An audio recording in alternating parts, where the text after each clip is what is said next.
Hey guys, what's going on? F5 here, and welcome back to Warhammer 40k. Since we last left off, if I do recall correctly, we had just managed to beat the stuffing out of some Chaos Insurgents.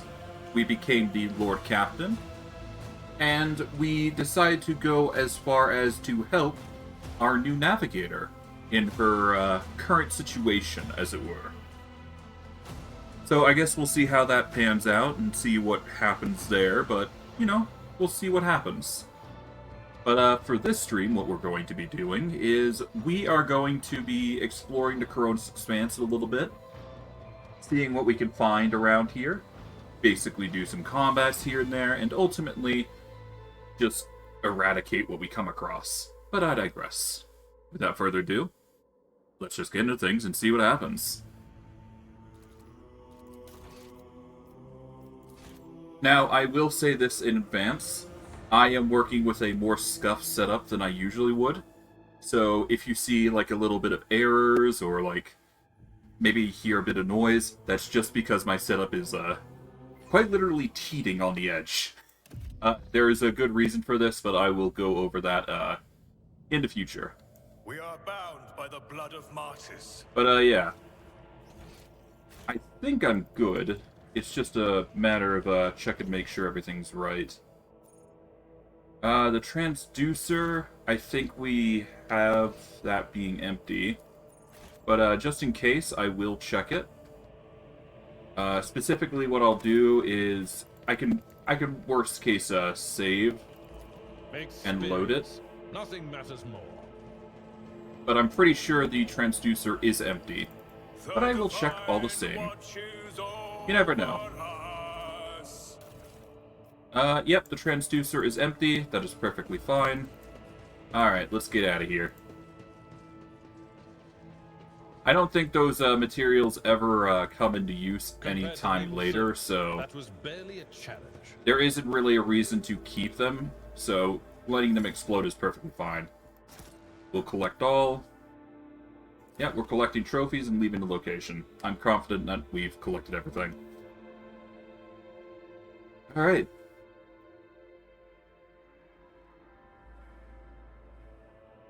We should be good for now.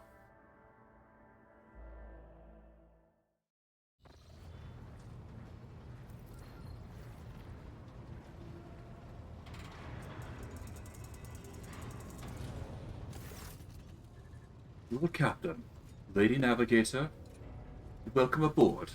The Sanctus Navum has been prepared for the communion ritual, but if the Lady Navigator wishes to rest in her quarters first...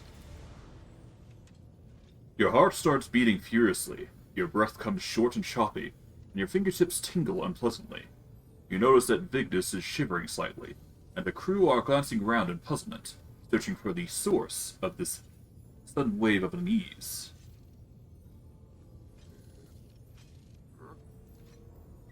Yep. Without even looking at the Boxmaster, Cassia waves her away. First, I wish to speak with the rogue trader. Leave us. Of course. When you're ready for the ritual, please let me know.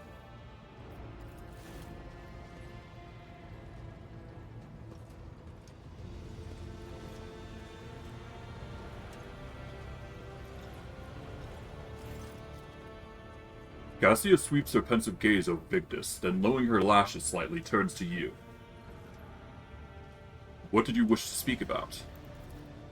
Before I begin the ritual, I wish to look once again into the eyes of the man whose fame is so great it managed to penetrate the impenetrable walls of your hive, long before we ever met. It truly is you, Ignatious, the person the whole expanse and Calixtus sector is talking about. And now, a good trader as well. Okay, so, our glory has, exceeded the norm, apparently. Like, over and over. After a few seconds' hesitation, Cassia lets out a small exhale and raises her pointed chin. I have not yet thanked you for saving me on the station. My thoughts were clouded with so much mournful ash when Theobald's heart stopped, but you acted honorably, and did not exploit me in my wretched position, and for that I am immeasurably grateful. I am also deeply grateful that you saved my servants, especially my valet, who served me on the station for more than 5 years, much longer than any who preceded him. He knows how to properly attend me during journeys through the immaterial, and what to serve me for breakfast. His presence envelops me in a cloak of amber. But now, I am ready to go to the Sanctum Navis and perform the sacred rite. I require brushes, canvas, and the best paints you have on board, but no red.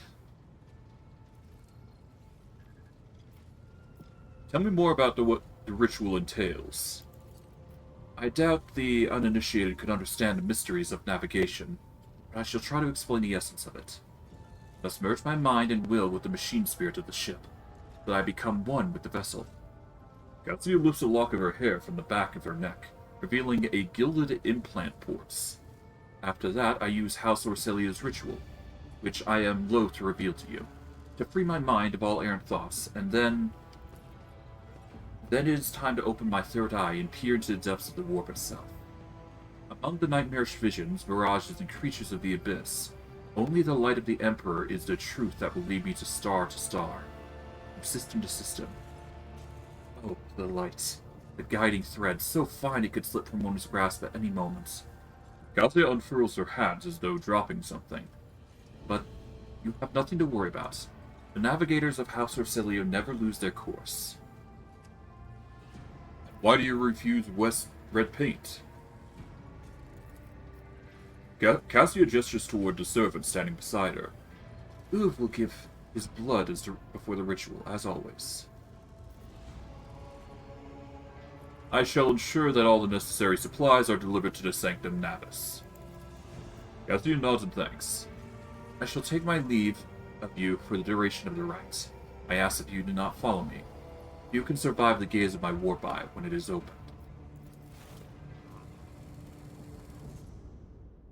There you go. And there appears to be more. Lovely. Lord Captain, I will oversee the open channel between the Lady Navigator and the bridge, and may the Emperor's light help us all. Naturally.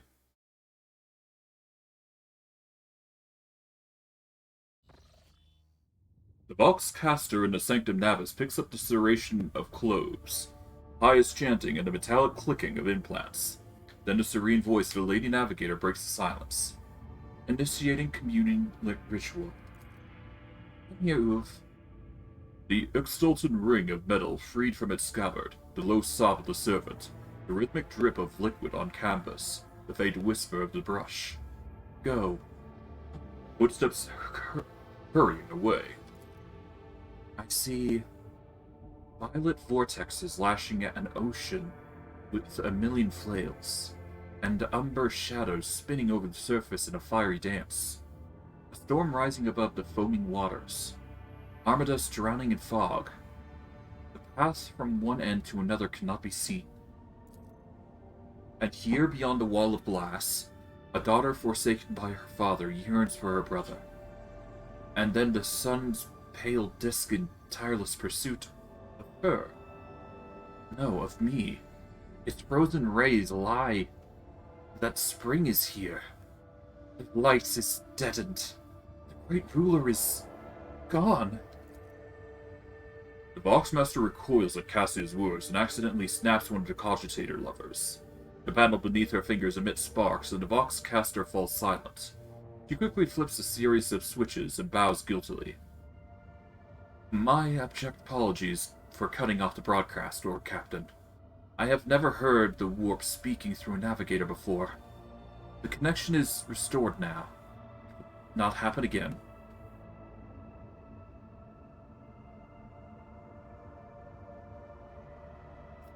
Voxmaster, see that you receive 5 lashes for this show. Well, no. See that, yeah. You really shouldn't be peering into it to begin with. See you to receive 5 lashes for this show of clumsiness. What is happening to Cassia? Soul-shredding screams drown out the Vox transmission. The servants in the Sanctum Navis are howling and shrieking like wild beasts, moaning in pain, their throats raw from the strain. And then, sudden silence. The dull thud of dropping bodies proclaimed their fate. It appears the servants were part of Lady Navigator's rites, as it was for her predecessor. I'll arrange for the bodies to be removed from the Sanctum Navis after ritual, or what's left of them. Rogue Trader, I fear that I have unfortunate news. Endless blackness has spread across the canvas, dividing what should be whole in two, and my sight cannot glimpse the light of the Emperor as clearly as before. I cannot turn around. My brush only draws me onward. The way is blocked. You hear a heavy exhale, rustling fabric, and a metallic clinking. Or clicking, rather. By the Emperor's grace, the ritual was successful. Your vessel's temperament presented a challenge. Cold steel grip did not allow me to breathe freely, even for a second. It was as if the depths of the ship posed not only machine spirits, but something other. Now I'll retreat to my chambers to recover my strength. Send for me if you have need of me. Lord Captain, congratulations on acquiring a navigator. Please spare me a few moments of your time, as there are several matters that require attention. First of all, I wish to report on the condition of the station, Urak 5. Had you opted to begin your visit in Rycat system with a different destination, the station would have become critically unstable. Fortunately, the decision to immediately visit a representative of the Navis Noptal brought us precious time. We can either focus on our effort on disassembling the station and procuring technological components for our own vessel, or attempt to save as many valuables as we can.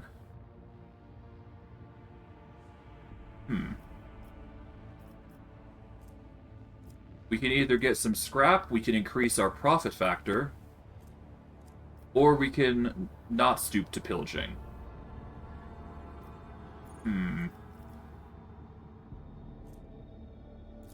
What does scrap containers do? They give us a 300 scrap, which could help with early upgrades of our ship. I think for early on, we do want the scrap. We can easily get profit factor later on. So let's gather any components that may be of use on the ship. As you command, Lord Captain. With your permission, I would also like to remind you that we are still looking for an engineer prime. Both the vessel and its machine spirits are in desperate need of oversight by an experienced tech priest. We're also missing some crew, and much more importantly, we have not yet located Heinrich van Kalox, the right hand of the Lord Inquisitor. Now we know for certain he was not at Urak 5, so we should keep this in mind when making any future plans.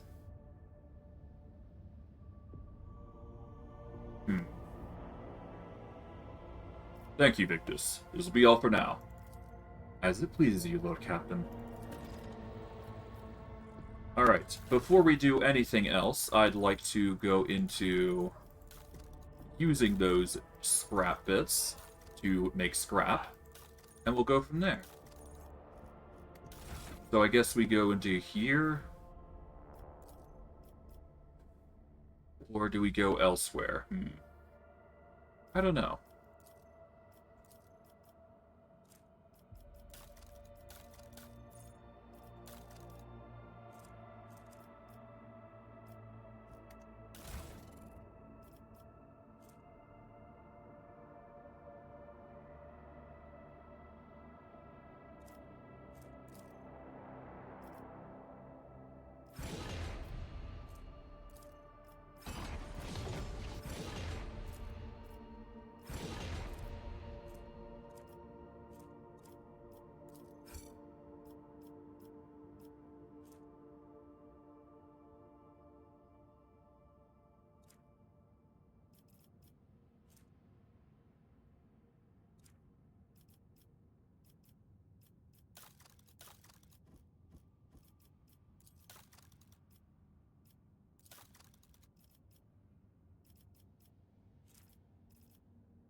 I am muted. I apologize. I hope I wasn't muted for the whole time.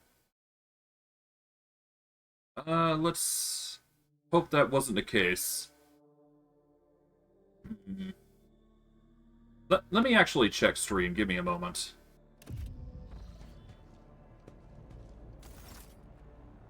Uh, yeah, give me a moment. Lord Captain, my apologies. I did not notice your entrance. Alright, give me a moment.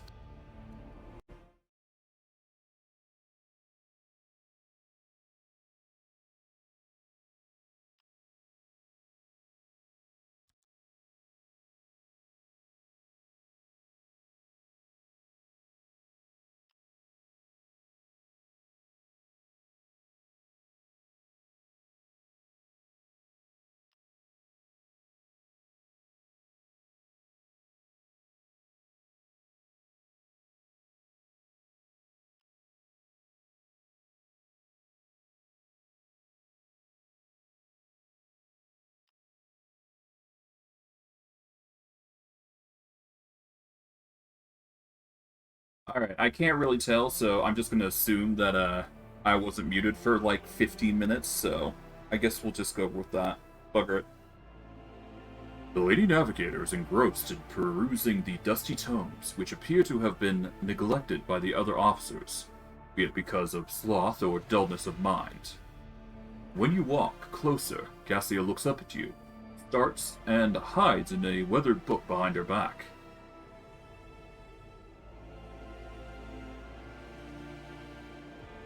It pleases me to see you are adjusting to life aboard the ship.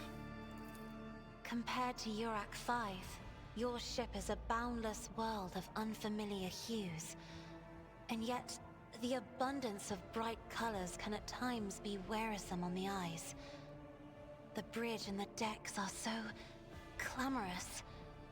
In my search for a place of quiet, I was fortunate to come upon this islet of serenity filled with rare tomes and practically devoid of color. The events that took place on Urak 5 must have shaken you greatly. Are you well? One should not underestimate the navigators of House Orselio, Lord Captain. Like a shawl of pale smoke, a faint malaise hangs upon my shoulders, but it will not be the slightest hindrance to my duty to humanity, and my duty to you. Cassia's response is reserved and pointedly decorous, clearly intended to create distance between you. Your only attendant is the valet from Urak 5. My servants not measure up to your standards. No, it is not that at all, Lord Captain. It is just that Uwe is quite capable of carrying out his duties by himself. He is well accustomed to my whims and preferences. Cassia cringes ever so slightly, adjusts the adorns on her forehead, then awkwardly hides her clawed finger in the folds of her clothes. The unnatural appearance of navigators often become the topic of gossip among the lowly servants and officers alike. It is unsurprising, then, that Cassia prefers the company of one who is used to how she looks.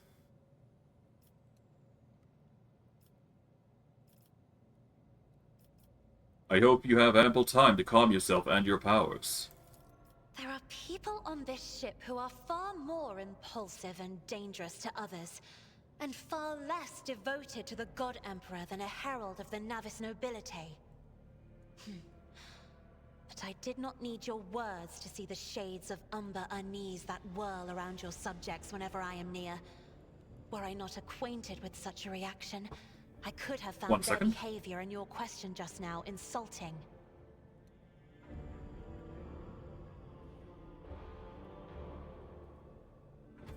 Alright, I need to wrap up stream, so I will see you guys in however long, I don't know.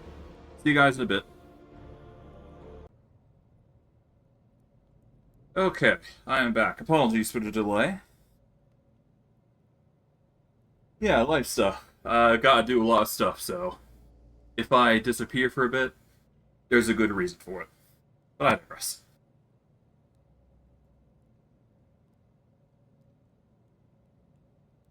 I see you're fond of reading. Oh, this. I found this fascinating read on one of the shelves, and I must say, it has caught my eye. Its every chapter is written in verse. I find it so beautiful and enrapturing. Cassia carefully shows you the book, which turns out to be a collection of works from the Acadian naval commander and poet Elias Quint. Urak 5 had a vast archive of its own, of course. Although most of the works within had to do with scholarly disciplines of some sort or another. Only in my sparse moments of respite was I allowed to escape into the pages of more embellished works. Cassia gently brushes the dust off the cover with her thin, clawed hand. Her eyes are filled with longing after reminiscing about her lost home. Lord Captain, would you kindly explain to me why you are pestering me with these questions? Inquiring about my mood and my needs, showing an interest in the books I am enjoying? You are behaving as if you possessed a shred of fellow feeling for one such as I. After an awkward silence, Cassia frowns and purses her lips. I beg your pardon, Lord Captain. That was no way for a navigator to conduct herself. Frightened by her own words, Cassia covers her mouth, pales, blushes, then pales again, and hides her face behind a cascade of her snow-white hair. You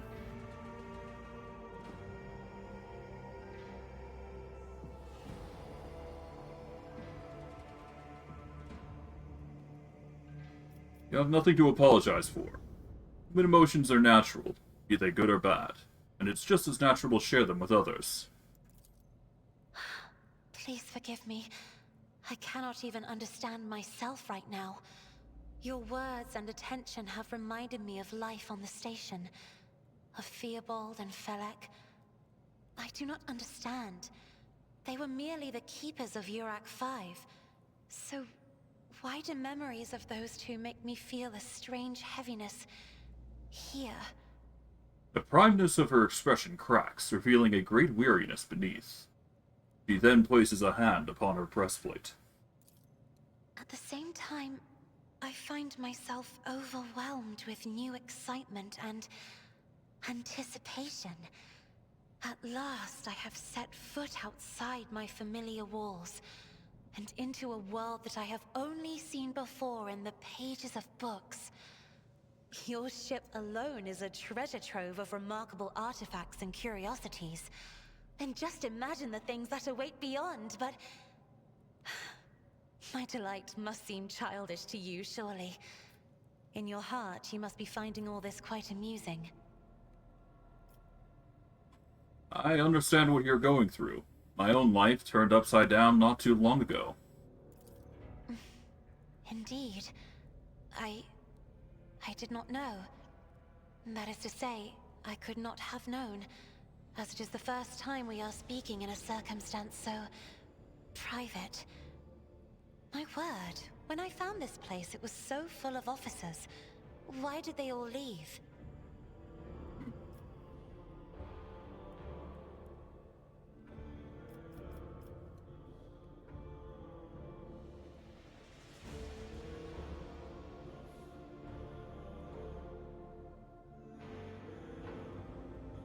Perhaps my people did not wish to disturb you.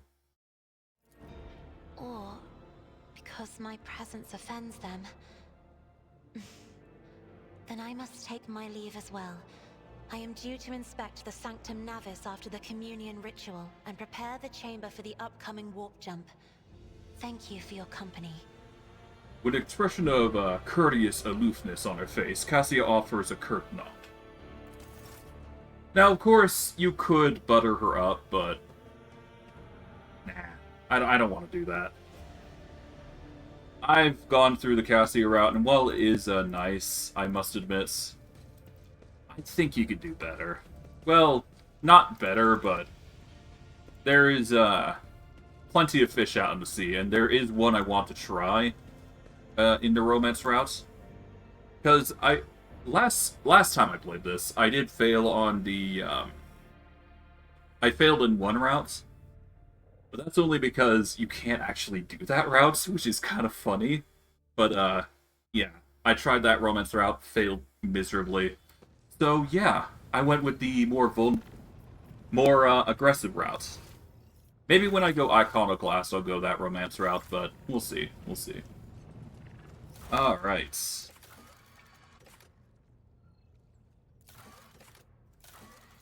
So we are going to hide completed quests. Have we failed any? No, we have not. Good. Okay, so we need to land on Rykad Minoris and visit Rykad Philia. We've got New Blood. We've got the Machine Spirit Keeper and the Scream.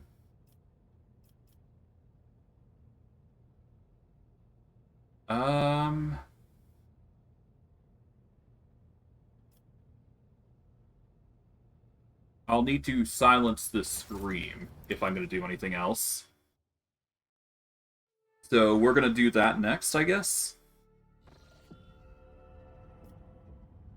So we have to go to the Astropath station. But before that, I'm going to visit Rykad Philia, just in case. I don't know what's going to go on. Oh. Lord Captain, sorry to disturb you. Ignis pauses as if listening to something. It's pandemonium outside the bridge gate. One of the offers seems to be demanding an audience with you in person. I think I hear Master Wershin's voice. In any case, I wanted to warn you in advance. Oh boy, more chaos. Well, it's to be expected.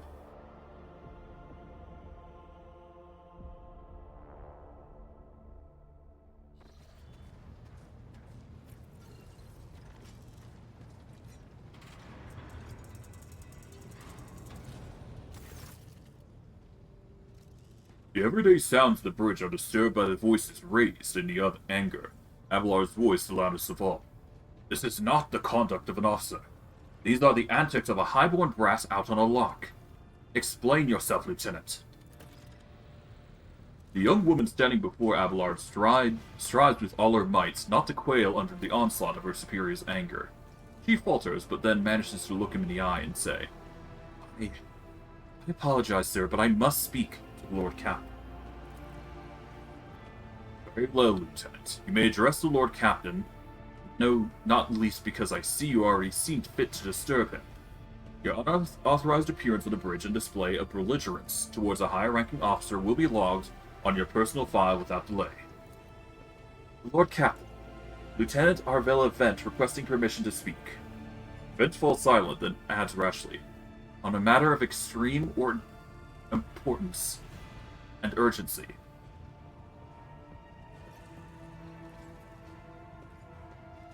You may speak, but I want to hear a report, not a shouting match. Having two officers bickering in full view of the bridge is unacceptable. I'm sorry, Lord Captain. I thought that drastic times called for drastic measures. This matter cannot wait. Any minute now, an assault unit will be dispatched to the lower decks on orders to crush the workers' strike by any means necessary. But I'm convinced that this step is unwarranted, and that the crisis itself was provoked by the actions of one of the senior officers. Bent is almost trembling with tension as she delivers her speech, her face extremely pale. Abelard, in no hurry to intervene, lets out a skeptical huff. He glances at Sarbak, who is standing not far from him, but she maintains a stony expression. Lord Captain, I urge you to investigate the actions of Seneschal Wershin, and to intervene in what's happening on the lower decks, because very soon we'll have a mutiny or massacre on our hands. Bent reels off the last words as though she knows them by heart. She's clearly been preparing to say that for some time. When she finishes, she casts an anxious glance at Abelard, then at you. There's an insurrection in the making aboard my ship, and no one has informed me? I would not deem it a problem worthy of the rogue trader's attention. The lower decks, as it so happens, are in revolt. 30-some years ago, we even had a revolutionary leader wise up who dared to establish workers' rule across the entire ship. It took a month to restore order, but even 8 years later, we were still battling rumors that the hero had survived his execution. He was on the verge of gathering people to fight against tyranny once more. Abelard scoffs. Needless to say, the rumors were baseless. As for the current situation, we have sufficient enforcers to deal with it. But on this ship, the word of the Lord Captain carries more weight than a salvo from 100 bolters. I'm sure that if the rogue trader addressed the malcontents directly, he'd quell the unrest. I dread to think what problem you will disturb the rogue trader with next. Perhaps you will ask the Lord Captain to break up brawls in the mess room? I've already given you the means to resolve this problem. You simply need to use them. If I may, your lordship, seeing a hit squad to crush a rebellion is means to ignoring the problem, not solving. How did this start? The situation can boil over any minute, so I'll give you the condensed version. It all began when the enforcers found a cultist amulet on the body of someone who'd been killed in a drunken brawl. We reported up the chain immediately, arranged for cleansing rites to be performed, and opened up an investigation. No heretics have been found alive, but the search has brought tensions between enforcers and workers to a head. And where does Seneschal Wershin come into all this? I shall explain. Abelard intoned grimly. Beg you hurry, time is running out. I will not hurry. Since my competence is under scrutiny, I shall speak for as long as I see fit.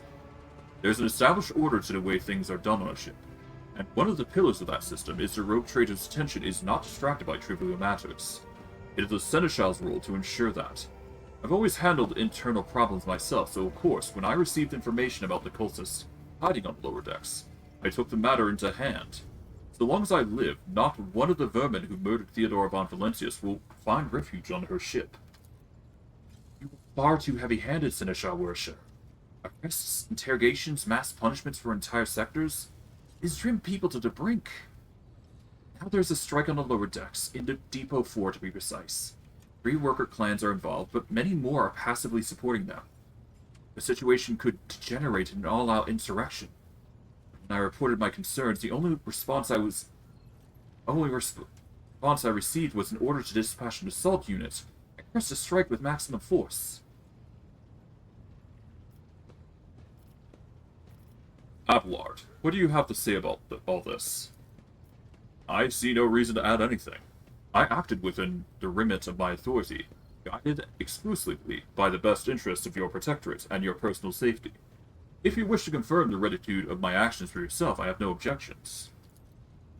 For my part, I urge the Lord Captain to go down to the lower decks, stop the assault unit, and speak directly to the people. You'll see that they are not lying or harboring heretics. That way you'll stop the uprising before it begins. What is Depot 4? Depot 4 is one of the poorest sectors of the lower decks. It is home to clans of general laborers. They're not as valuable to the ship as the families who have served its specially devised systems for generations. They're an easily replaceable resource, one of which is now more besides giving succor to cultists and minions of the Arch Enemy. Depot 4 is poor and troubled, but at worst that means drunken fights and illegal rotgut brewing. We've handled workers of Depot 4 in the past. We have done so again if the crackdown on Depot 4 hadn't been so harsh. And another important point to bear in mind, the problem is not limited to this sector. It is located on one of the most populated lower decks, and everything that happens there has a knock-on effect on all of the neighboring sectors.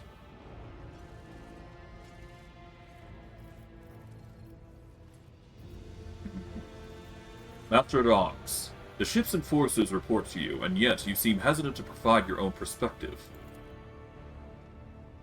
Lord Captain, unlike Lieutenant Vent, I respect a chain of command and realize it is not within my right to challenge my superiors. Thorback bows his head in Abelard's direction. However, a moment later, a serpentine smile appears on her lips. That being said, while I entirely share Master Werson's opinion on what a Depot 4 deserves, I must note that this insubordination is a direct consequence of practices that he himself has introduced. Mistress Sarback, I see you've decided to follow the Lieutenant's example after all. Such behavior does you no credit.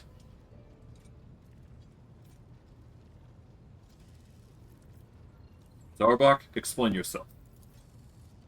Ship's regulation states that the Master of Arms is responsible for resolving all matters related to ship's enforcers, and yet it is no secret that a Seneschal has a tendency to show partiality. Those enforcers and officers whom he have deemed particularly promising are at times given permission to approach him for tutelage. I cannot deny Master Wershin's experience and insight. The Seneschal has a record of fostering students who have indeed achieved much and demonstrated impeccable performance. However, extending such patronage over the head of their immediate superior encourages disregard for hierarchy among your lordship's servants. Today, an enforcer goes to the Seneschal to report an order from the Master at Arms that they happen to disagree with. Tomorrow, they will go to the Lord Captain to object the Seneschal's order. I notice a pattern in these actions. Lord, do you wish to respond? Mr. Sarbach, can you recall an occasion where I would encourage an officer to disobey their superior? Or one where I would overrule their order? Or show favoritism to those who merited none? No, Seneschal. But there is no such cases in the entire time I've served aboard a ship.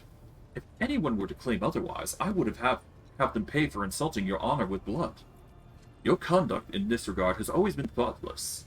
Nevertheless, given your eminent position, a simple show of attention on your part is enough to erode the propriety of junior officers, inflate their sense of self-importance, and undermine discipline. That you distinguish some of them, and know them by name, is tantamount to walking around the officer's deck, handing out gifts to officers who have caught your eye. It fills those you set apart with ambition and audacity, makes them stand out among the rest.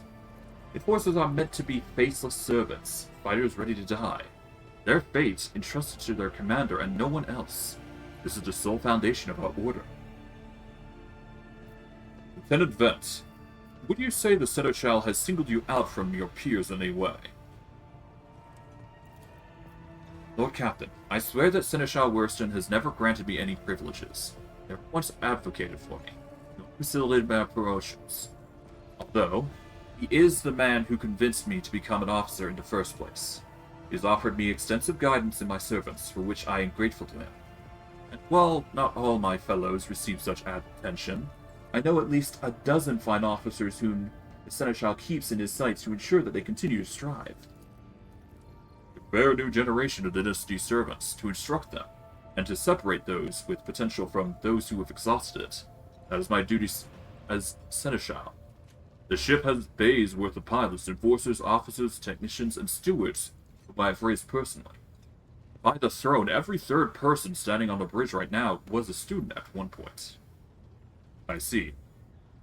Evidently, my officers are anything but a shining example of unity and adherence today. I have only myself to blame, I suppose.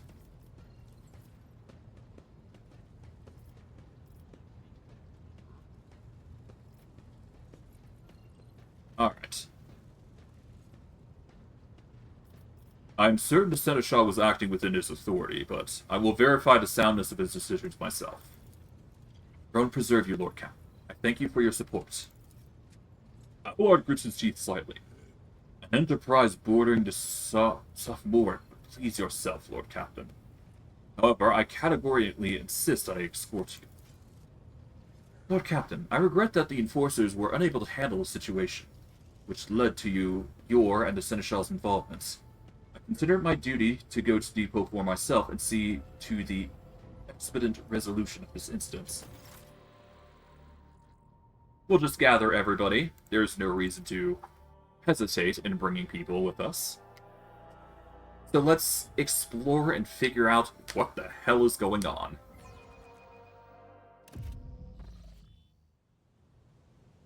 Okay, we are going to save here.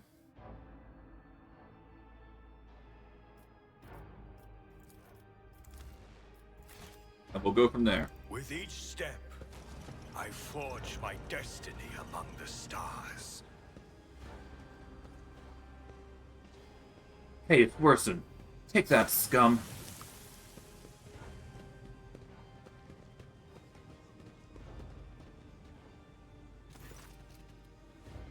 Abelard reflexively wipes the sweat from his brow in a startlingly human gesture, and a telling one, for a moment where he allows his age and weariness to show through his armor, like veneer of self-assurance. The lower decks are a source of endless problems. Sometimes I dearly regret that we cannot replace all the locals with servitors.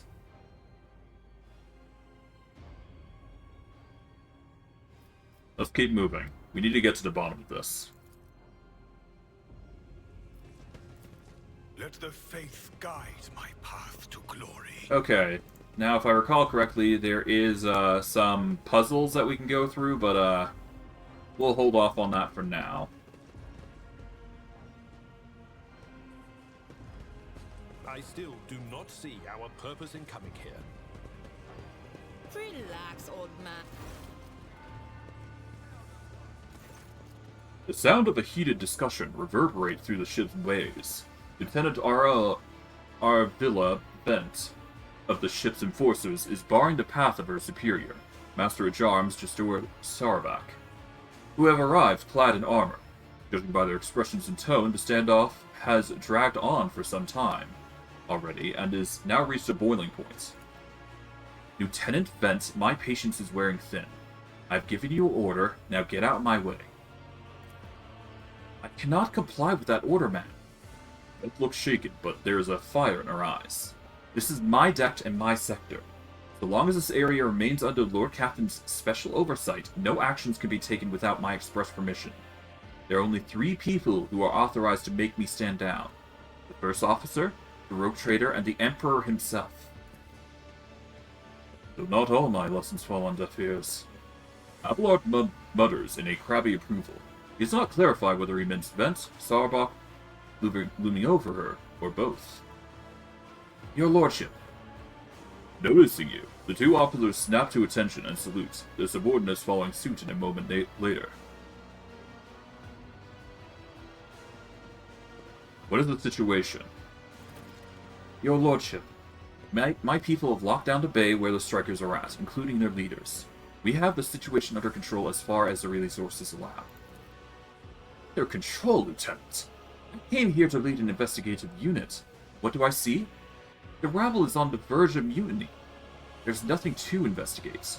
It simply calls for immediate repercussions and firing squads.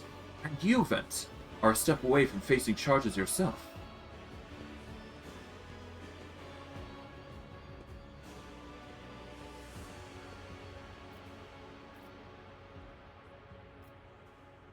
We encountered some locals on the way here. Their conduct was outrageous. They even tried to throw things at us. Ben's gaze is full of worry and regrets. The people are getting desperate, clearly. They saw the assault unit and they decide they have nothing left to lose. I mean, I apologize, Lord Captain. It is outrageous. I'm sure the people simply didn't recognize you. It wouldn't have occurred otherwise. We will deal with them once the current situation is resolved. Is that all you have to say?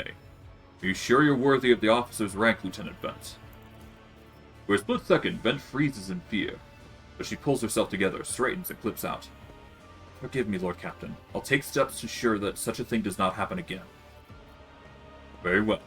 I wish to speak with the strikers. Abelard's mouth twists, but he restrains himself and says nothing. Right you are, Lord Captain. Allow me to wish you good luck. Let us walk this path to the end.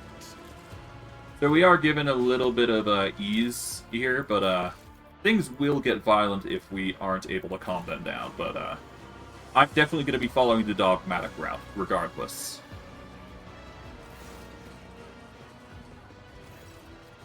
A dozen pairs of eyes stare apprehensively at you. The people before you are typical inhabitants of the lower decks. You take in their simple clothing, crude weapons, and faces that display varying levels of mutation, but the barely discernible to the strange to the outright grotesque.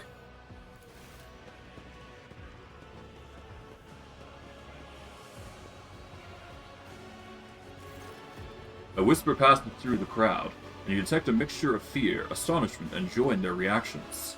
Finally, 3 people break away from the crowd, an elderly woman and 2 men. These must be the leaders.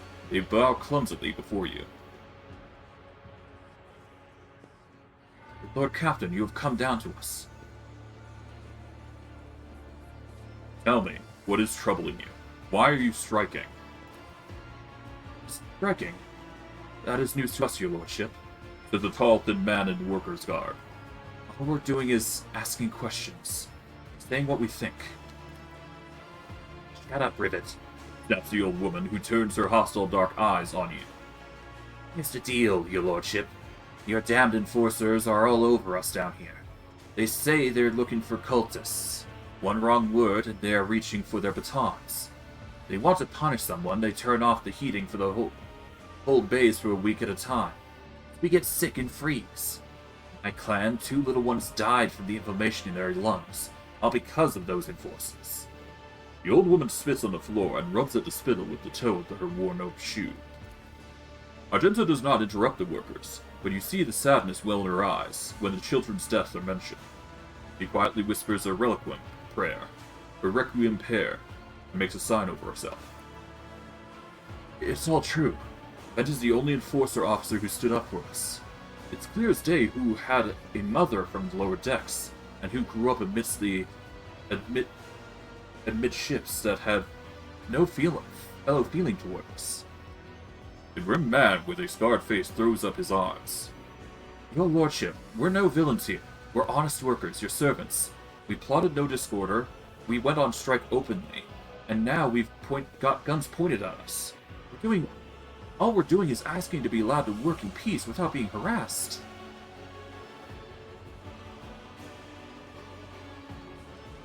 The persecution started apropos of nothing, you say. I was told one of you was found in possession of a cultist amulet. There are heretics hiding here. Cultist amulets? What's that? The Jew-jaw they found on the dead drunkard? If it was something evil or forbidden, we sure didn't know. The enforcers just said they were looking for heretics among us, and anyone obstructing your investigation would be punished. But how could there be heretics here? We know our own people. They have been no new faces around. Definitely not. And if there were, we'd be the first to report them. And as for this amulet, or whatever it is, they took it off a dead body. There are no cultists still breathing in our sector, that's for sure. When that fight broke out, some enterprising folks looted the bodies. The boots they came back with. Nobody ever treated these decks in boots so fine. I can tell you that. Seems to me that these cultists have better commanders than us. Yeah, those boots really were fine. There was no harm in taking them, right? As for the amulet, it must have been pocketed by someone who didn't know any better. We don't need any amulets around here. We all worship the Emperor. And when we're working, we bow down before the machine spirits of large and small transformers and a servo motor. The same way my grandfather was taught, 100 years ago by a tech priest who was calling. Believe us, your lordship. We are people of faith. Naive children. Weren't you taught from an early age about the dangers of the Archenemy's creations? Weren't you warned that any unfamiliar object could be one of them? We were told, Holy Sister, but that was long ago. Last time we saw a confessor in our sector, it was just after I'd had my 3rd little one. It is regrettable, but do not lay the burden of leading a righteous life on the shoulders of our holy fathers. Who will you blame when the beasts crawl out of those amulets you stole from the heretics? The Holy Father who was not there? Or the scavenger who brought evil down upon himself and his neighbors?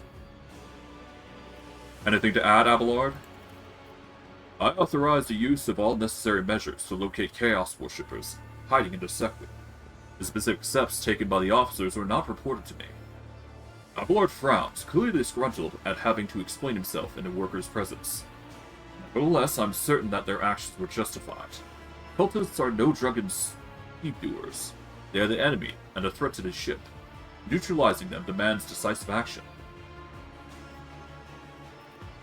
Starbuck. Was it really necessary to torture these people with cold? Their rabble understands only one language, Lord Captain. That is of violence.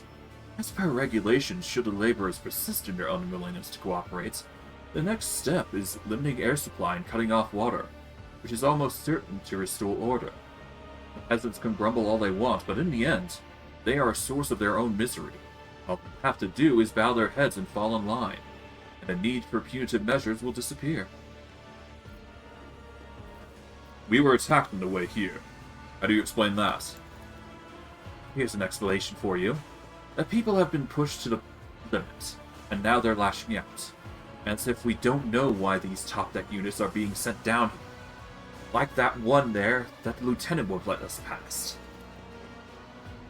Our clans are all inside the bay that have been sealed off, but the lower decks are big. I'm sure there are some people who have just about enough. We're getting it from all sides. The soldiers have been encircled the ones who've risen up. The death squad has just arrived. No wonder folks are lashing out. Their words seem sincere to you.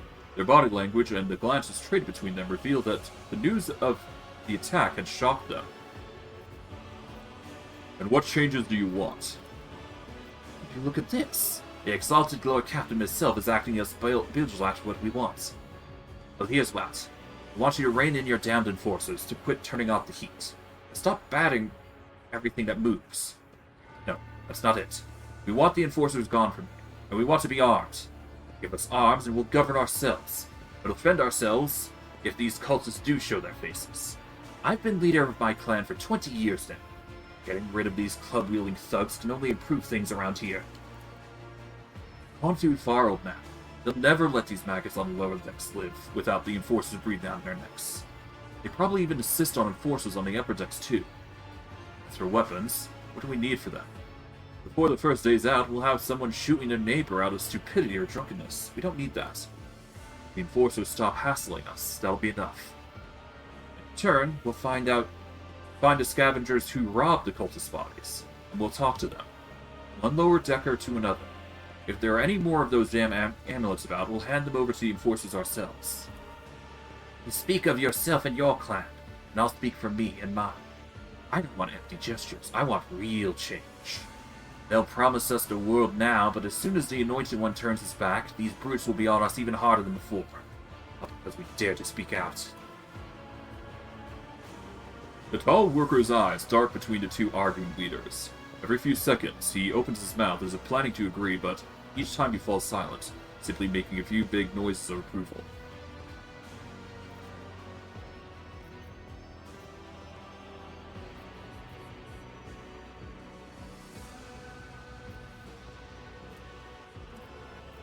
Thoughts, Abelard? The story about scavenging for boots and accidentally picking up a heretical amulet don't convince me. These people were moments away from rebelling and possibly becoming minions of the Arch-Enemy. We do not give them what they want, even if they did acquire something innocently, purely out of their own stupidity. Does not mean they are not tainted with corruption. What begins as petty thievery can turn into a far graver problem. I've seen it before. Second War, there was a sergeant in the Imperial Guard regiment that was stationed nearby. The sergeant took an ordinary pocket knife from the body of a heretic. His whole unit lost their lives for it.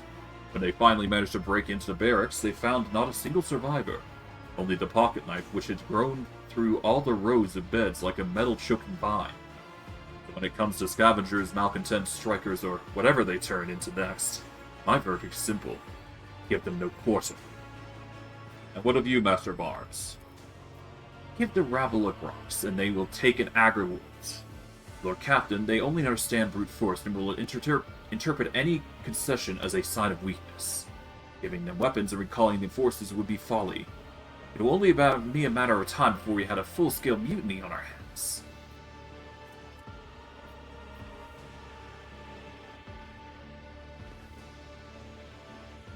Spreading anarchy on the ship is the first step towards embracing chaos. Putting weapons in untrained hands would be even worse. What's more, the enforcers are needed to maintain oversight and order. Withdraw those demands, and we will consider the rest. The tall worker they call Rivet shrugs and casts a sidelong look at the woman. Old Nan, listen. Listen. The Lord Captain himself has come down to us and offering concessions. And I don't know a single person in the whole Depot 4 who's ever stood next to the rogue trader, let alone talk to them. Back down. Now's no time to be a stubborn old crone. Listen to us, old Nan. The three clans of Depot 4 ought to act as one.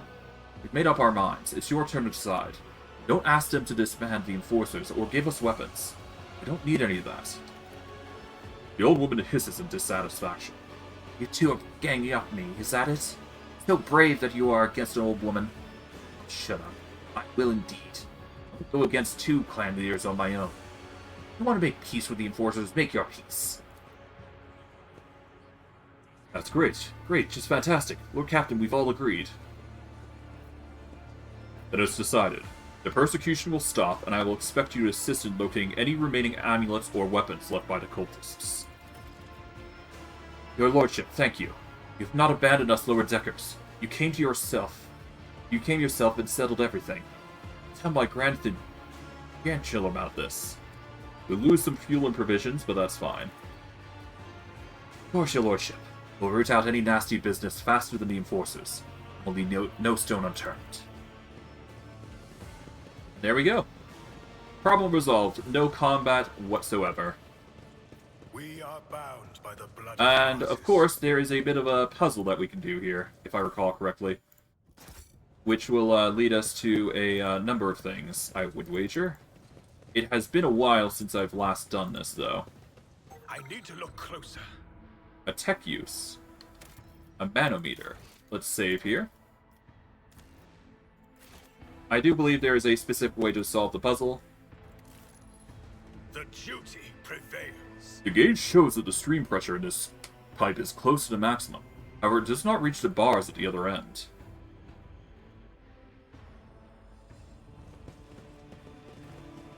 The divine watches over us.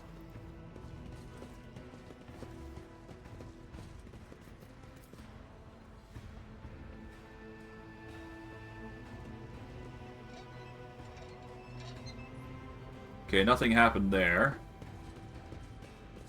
How about here? Okay, different valve.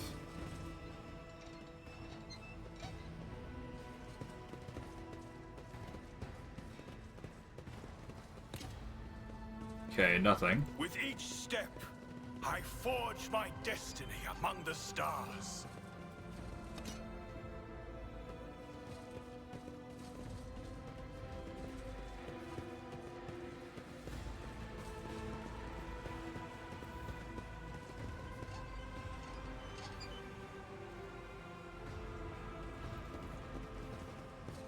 Okay, how about here?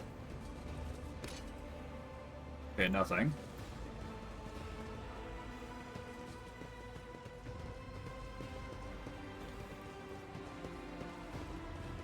We shall reclaim what I'm just is trying to rightfully remember, ours. I think I just troubleshooted this as like a brute force puzzle sort of thing.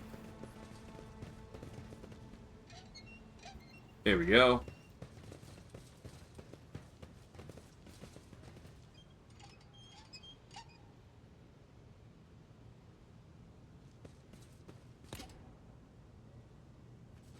Okay. How about you?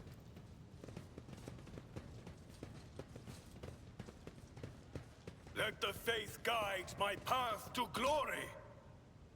Nothing. Okay.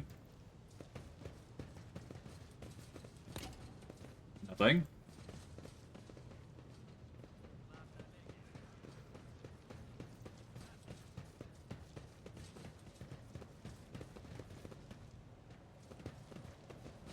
Maybe here? Nothing.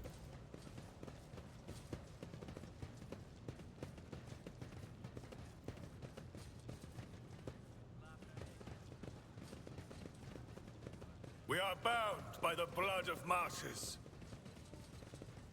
Oh, here we go. Over there. Hello.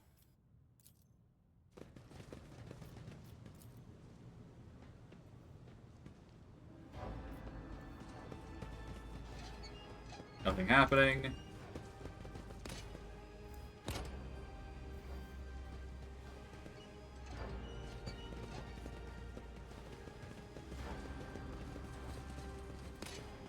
Know your duty. Oh, hello. Stopping unexpectedly, Abelard imperiously dismisses the unit to stand at a distance and addresses your other companion, saying, I have an urgent matter to discuss with the Lord Captain. Please give us a moment. Abelard looks at you, and his last vestiges of restraint vanish. Well, are you pleased with your Lord Are you pleased with your investigation, Lord Captain? You kowtowed to this disloyal rabble. You believed their lies and showed them leniency. Next time the ship is attacked by cultists, that rabble will welcome them in open arms and allow them to wreak whatever havoc they like, because they see you are a weak leader. Is that how you see the future at the helm of the Von Valencia's Protectorate?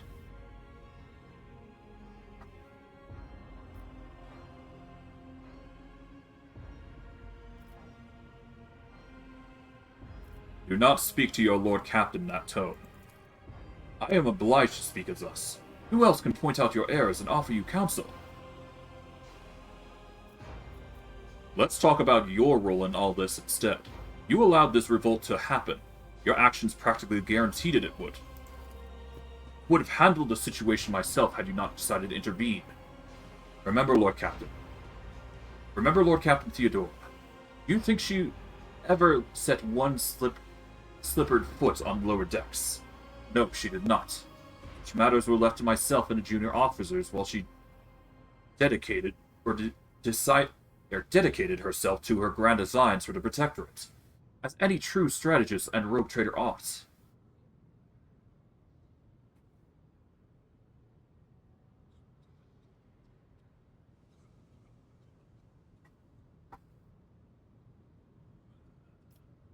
Maybe if Theodora had spent more time on trifling matters, she wouldn't have wound up dead.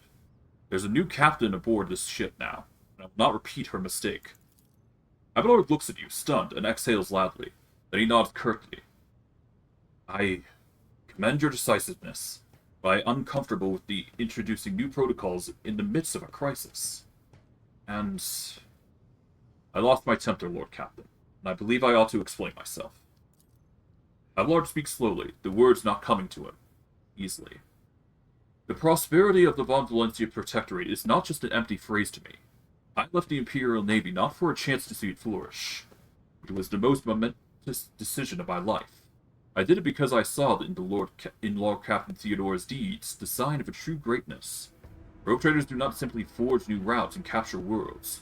They create order out of anarchy. That creative impulse was entirely lacking due to my time in the military.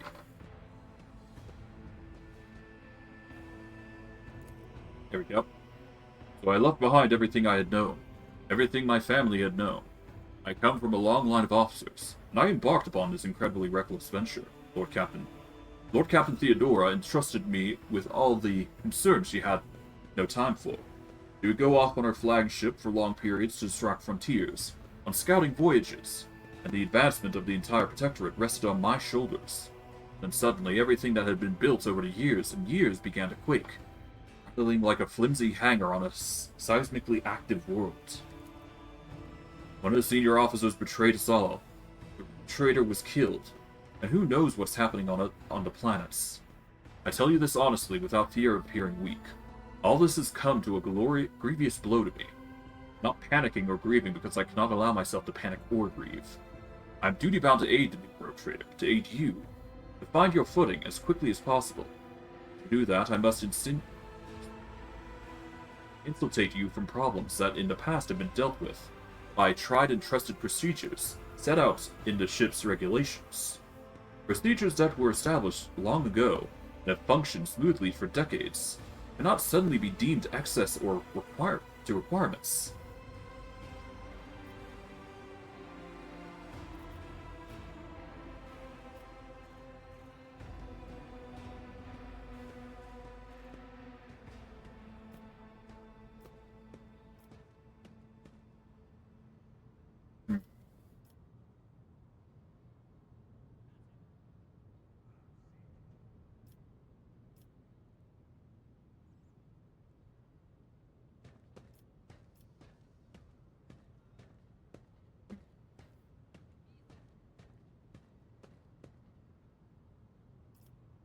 I understand, but you need to learn how to respect me as your Lord Captain and Rogue Trader. Accept it and start living in a new world. A world where Theodora is gone and where you and I have a new decision to make. And have new decisions to make. Abelard solemnly inclines his head. Yes, Lord Captain. After a moment's silence, he asked, looking at you with interest. Your resolve is admirable and demonstrates strong leadership. to remember this moment, should my old habits ever begin to creep back in. And now, please, let us leave the lower decks. The rogue trader desires to stretch his legs. They are far more suitable places. I would say that is all, but, there's clearly more to this area.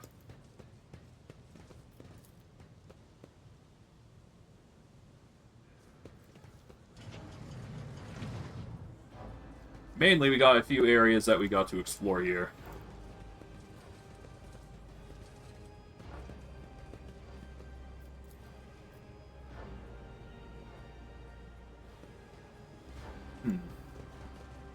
Go for this box, I guess. Yoink. With each step, I forge my destiny among the stars.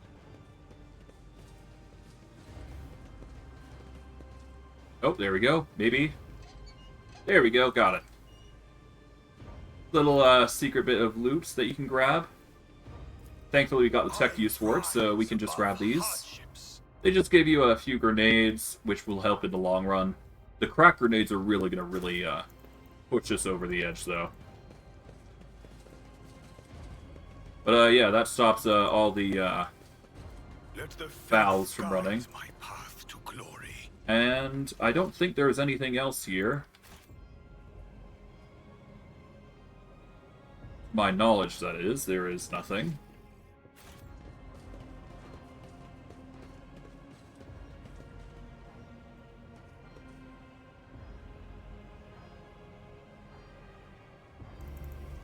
Okay.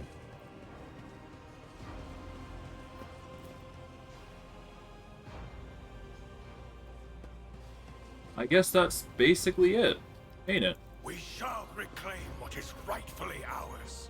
Yeah, I think that's it. I just had to double check just to be sure, because you never know. Alright, well, with that though, we are basically good to go. Don't really need to deal with the lower rabble of the deck, so off we go. Alrighty.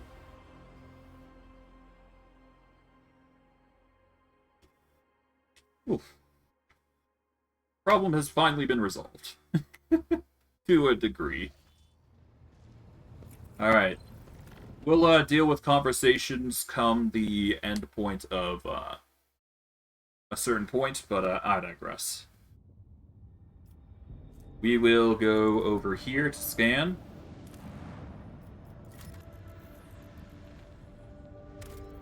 Alright, is the dead world with Rykad here, and we should be good.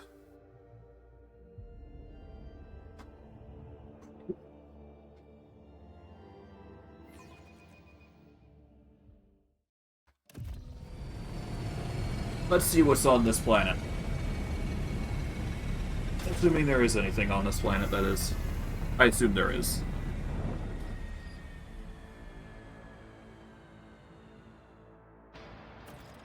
Alrighty.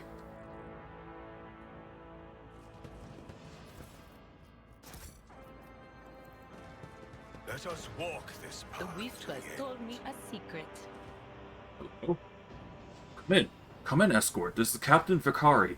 Escort, please, come in. The pale young woman looks at you with a mixture of hope and disbelief swirling her eyes. You notice her hands trembling as she clutches her weapon. Who are you? Did you come from the planet? Are you reinforcements? Saint's teeth, I thought you'd never come. Abelard teaches the riffraff the proper way of addressing her sovereign. Abelard glances at the woman, his brow furrowing. Officer, the person before you is Ignatious von Valencius, a rogue trader. Although you are, from what I gather, a subject of another dynasty, you would do well to introduce yourself with the proper decorum. At once. The woman stands at attention. Captain Raquel Vicari, servant of the House Winterscale and a pilot of this shuttle. It is an honor to be greeting his lordship von Valencius. What happened here? There's been a prison riot on the planetoid. Sadly, it's being led by the prison warden himself. The Honorable Anexon Casagelia has allied himself with the rabble that he himself was supposed to watch, and declared Ricardi Filia to be an independent of the authority of the system's lawful governor. I came here as a shuttle pilot alongside of Honorable Yvain Winterscale, son of Caligos Winterscale, rogue trader, vanquisher of Xenos, forever triumphant over his enemies of humanity. She details, enunciating every word of her overlord's title. Young Lord Winterscale wishes to speak to the Warden personally, so we can put an end to his lawless treason. He and his escort went ahead, and I haven't been able to contact them over the box for a very long time now. Yeah. Unfortunately, that can't be helped. Yvain. Ablark mutters, stroking his beard. One of his distant younger offspring, yes. That's as much as I know about him, which means he hasn't distinguished himself in any meaningful way. Yvain Winterscale has made several diplomatic visits to Iraq 5 on behalf of his father, rogue trader Caligos Winterscale. The regent would not have granted entry to someone dishonorable, which means whatever happened in this terrible, melodious place. We must aid this man of noble blood. The Warden himself is spearheading this riot. Yes, no one expected this. Master Cascalia is a nobleman from a respected governor house, and a vassal to House Winterscale. All of a sudden, he proclaimed that Rykard Filia is now his personal domain, that the prisoners were his subjects, and that he would never bow to anyone again is pure heresy. And I take it they're looking forward to a diet of sand and gravel. What kind of madman would start a revolt on a barren rock? Why would young Winterscale have felt the need to parley with the dissonance? It's a personal matter. Master Casselia, the seditious warden, is Lord Yvain's childhood friend. When my lord heard of the riot, the news saddened him greatly, so he rushed here without delay, in hopes of bringing his old friend to his senses, no doubt. The first Winterscale in my memory who prefers to talk first rather than shoot and slash. He smiles faintly. Young Lord Winterscale is not his father's shadow. If he is determined to save his friend, he won't back down. I pray to throne that he's alive and well. He's been gone for such a long time, and I really don't like this place. Cassio frowns in confusion. Theobald executed his wife and only son on the mere suspicion of treason against House Rosilio. Why didn't noble Yvain rush to save someone who'd betrayed his house? Do bonds of friendship give one the right to make inexcusable mistakes? I'm looking for a man by the name Heinrich von Kolox. Is he here, perhaps? Unless it's one of the prisoners or guards, then it seems unlikely. There are no shuttles in working order other than yours and mine. There's nothing else anyone could have used to reach this place. Is there anything else I should be appraised of before I set out? Some of the rebels have been holed up in the barracks. I don't know how many, but given there is only one way through, where the negotiations are taking place, I would expect heavy resistance. Please take caution, your lordship. Lord Winterscale's guards mined the entrance so that the rebels couldn't get into the shuttle. And what of the planetoid? The only settlement on Rykard Filia is a penal colony. The prisoners work in the mines and the domed quarries. They mine sulfur, cream dust, and sand, which is then melted down. A rather nondescript place, or so it was prior to current events. Alright, excuse yourself. The one freezes for a moment before asking hesitantly. Your lordship, if I may have a minute of your time. I wouldn't have ever dared to trouble you with a personal matter, but the situation... In a case, have you been to the capital of Rykard Minoris yet? I wanted to ask you if you saw a man there. A communications officer by the name of Jasper.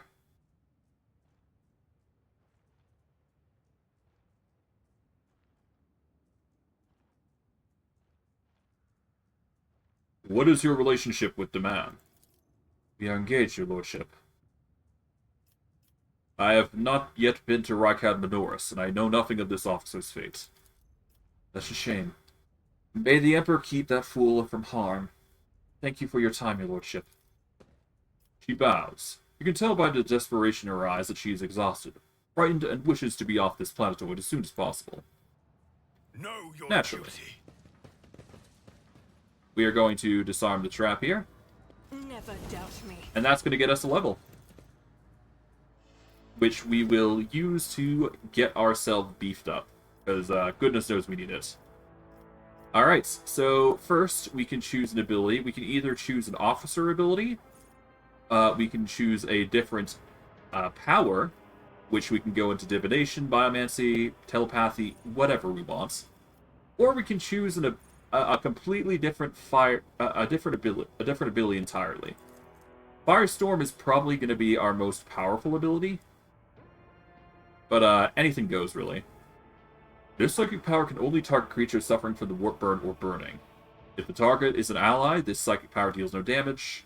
Everyone adjacent to the target, both allies and enemies, suffer the effect of the Ignite psychic power. As much as I'd like Firestorm, it's just not good enough for what we're trying to go for.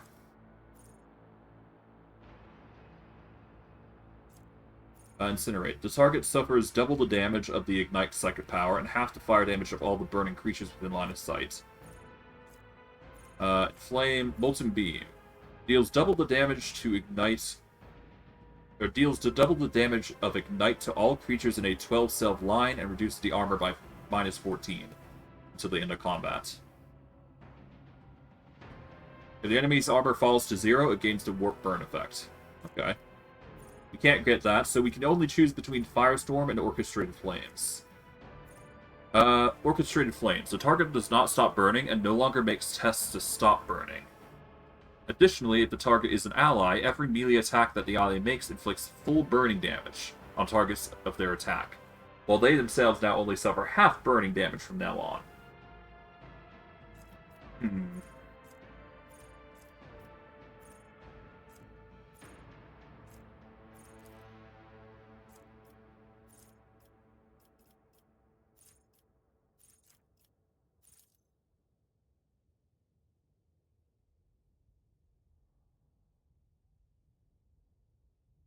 You can only target creatures suffering from warp burn or burning. The target is an ally. This psychic power does not deal damage to it. Everyone adjacent to the target, both allies and enemies, suffer the effects of Ignite.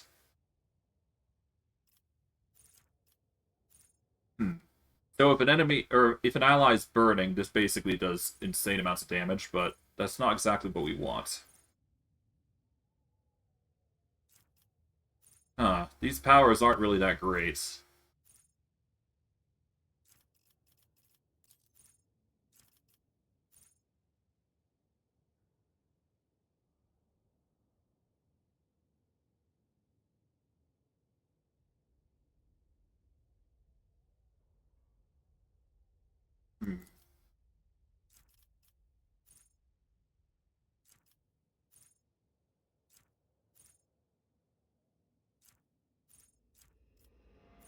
Hold on while I do a quick Google search here, because this might actually help us. One moment. Let's see.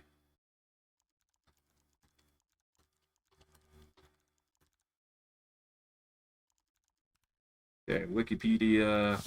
There we go. We're looking for... I guess Origin would be accurate here. Yep, there we go. We go into Sanctioned Psyker.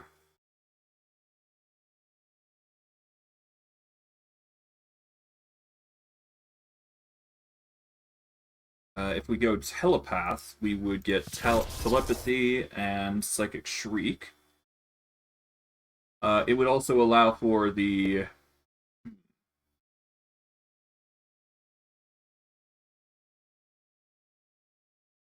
That's not what we want. We want something better here.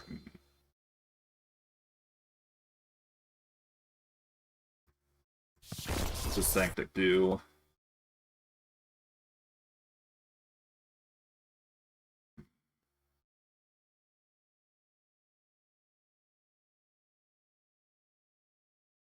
Nope. Diviner gives forewarning and foreboding and all that. Which I don't exactly want. How about Biomancer? What does that do? Biomancer increases physical stuff.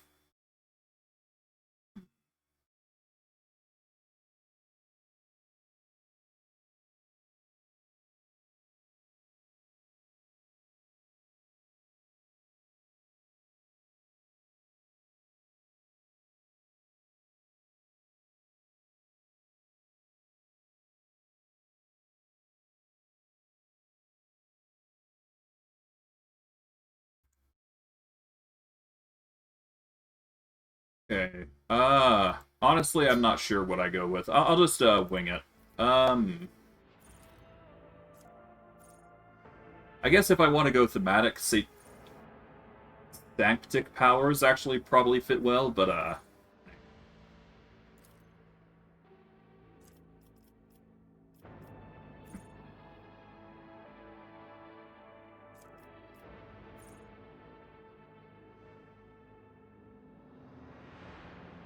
Psyker Terminus, Molten Beam or Inflame.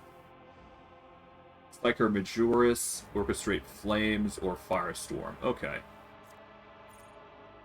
I think we want Molten Beam, obviously. Firestorm. Your target is an ally. Okay. Everyone adjacent to the target, both allies and enemies. So if they're adjacent to a certain target, then I can use Firestorm and then just apply to everybody else for free. So if I can get an enemy adjacent to another, then this is probably like an insanely powerful tool, but that's rare to happen. Target does not stop burning and no longer makes tests to stop burning.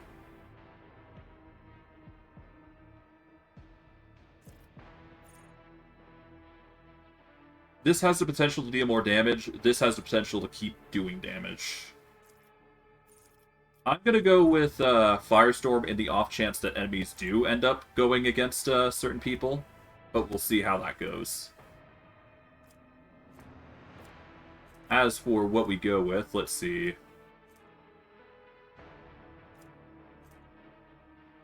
We currently got characteristic bonus intelligence. Let's see.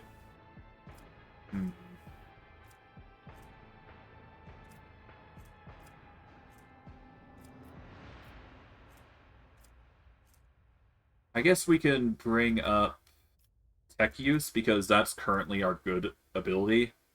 We want to increase that a little bit. I wouldn't say we are set up completely good, but we should be fine. As for what we go with next, let's see. I already have the origin talent of toughness, so this would add a additional 5 to it.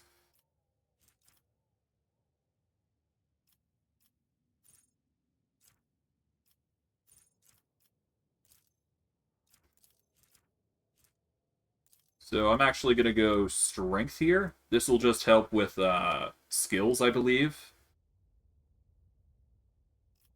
Although, I guess spamming toughness would probably be best for Abelard, honestly. So yeah, we're going to increase his toughness even farther. We want to keep him on the defensive. And let's see. I guess I could do characteristic training toughness to increase it even further. Dueling mastery would probably be the next best thing. But let's see what else there is.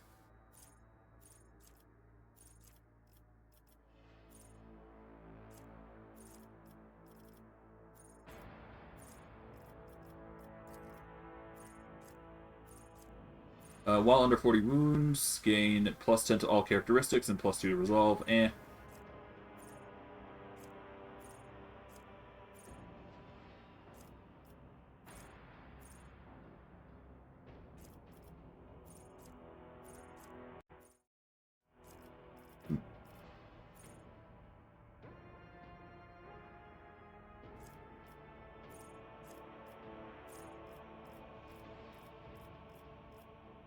Yeah, I think I prefer the parry, to be quite honest. That seems like the strongest choice for us right now.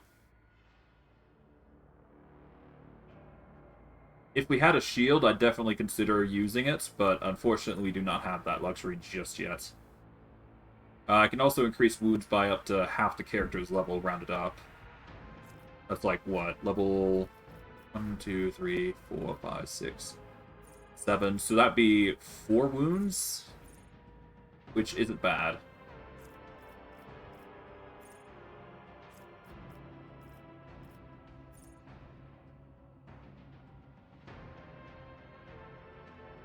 Hmm. Yeah, no, we're gonna go with Dueling Mastery. This is just gonna make him more competent in melee.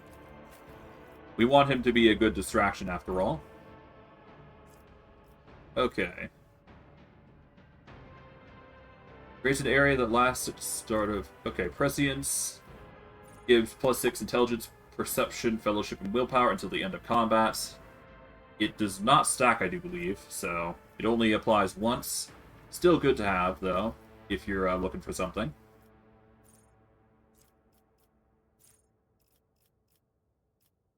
Let's see, Foreboding. The dodge chance cannot be less than 11%.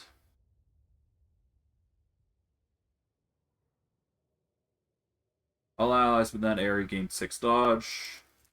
And, yeah. That's 4 plus 2 times Psyker's rating, which is meh. Prescience is 6. I can do Dominate or Sensory Deprivation as well, which is optional.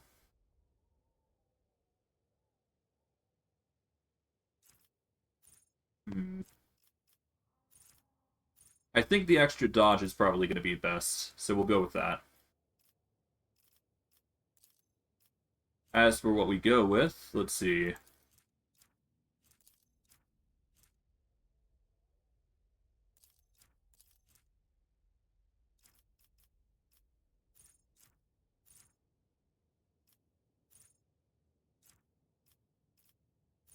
Perception. Okay, so awareness. And if we take this, would have a 75 perception. So yeah, no, let's just boost up awareness. Why not? There we go. Then that leaves Argenta. We can't level up Ballistic skill, unfortunately. So the next best thing we can do is Agility. Alternatively, we go with Perception. But I'm going to go with Agility. That just seems like a better choice. Offensive, let's see.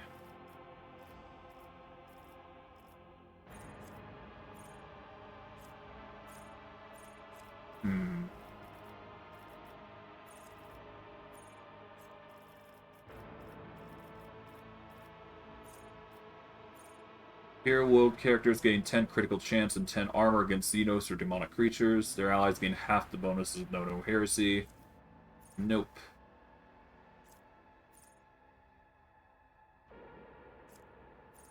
Linear Purification, nope. Penance. Let's just see all of them. Let's see. Maybe there's defensive ones.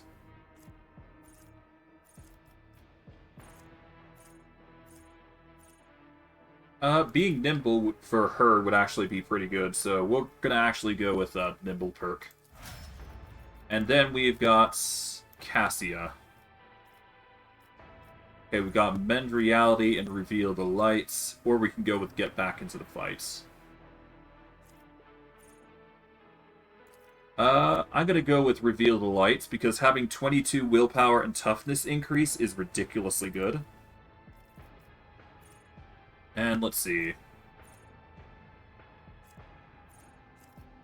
We want to go into her powers. Let's see.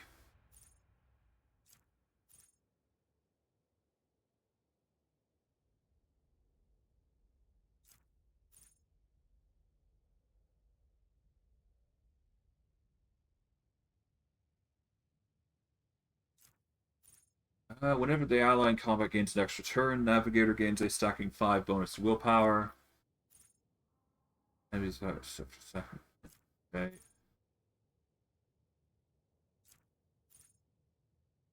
Whenever the Navigator uses Navigator power, Veiled Degradation is reduced by 1. This is going to be a important choice for us. That is why I'm going to go with it. And we'll go from there. Okay. Took a bit longer than anticipated, but that's fine. There we go. Alright. Let's get going.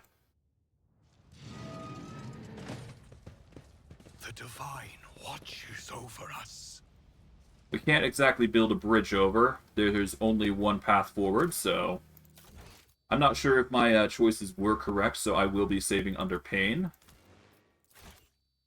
But I figure leveling up isn't going to be as important coming now, so we should be fine. After all, we're doing the best that we can given the circumstances, so we'll just have to hope our choices are fundamentally perfect. Wait, why am I getting 6 lore warp now? Oh, it scales with willpower. That's insane. Oh, nice. I wasn't expecting an item that scales. Alright.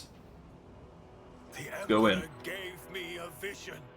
We are bound by the blood of If I Mars. could see the golden light of the Astronomicon as you see it, Cassia, I would probably go still forever, unable to take my eyes off the radiance of the Emperor for an instant. Okay, let's I dismantle think this. you would manage. You have different hues of light within you. Gold, silver, and crimson. One of them would call you back to this world. Alright. We shall reclaim what is rightfully ours. We've disabled some of the traps, so that's nice.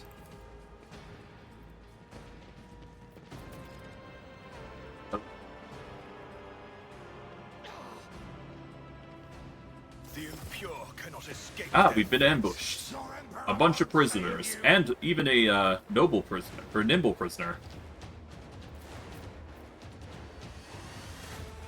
Oh, we've been ambushed, so okay. We are going to put her into full cover here. We will start the execution of sorts. Okay, first, Furious Recital.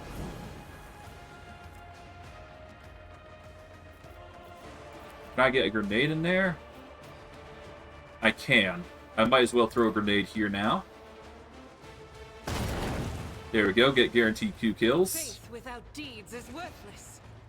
Throw in another kill here at this guy. The Emperor strikes There we as a go. prayer. And then we can immediately activate Revel and Slaughter here. There we go. We are going to move Cassia over here. Always drowned in scarlet. And we can do a lidless stare on these two, I guess.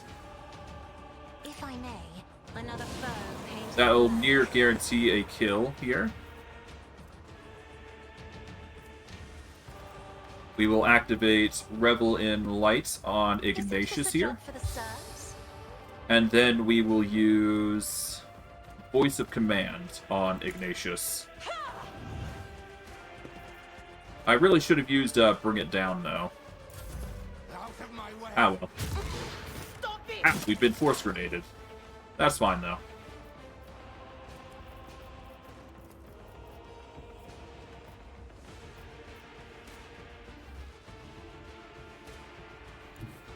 Okay, we're gonna move over here. Tremble at the sound of my steps. Okay, there's a 17 to 30 here. We're going to weaken you specifically. Mines. And let's see. What we do is we do this. That deals damage. I can't allow myself to do this. Okay, I can't use the ability again, which is unfortunate, but that's fine. The Warp Burn will do enough, though. Ooh. Ruby flushes up, choking me. Chaos guides me. Alright.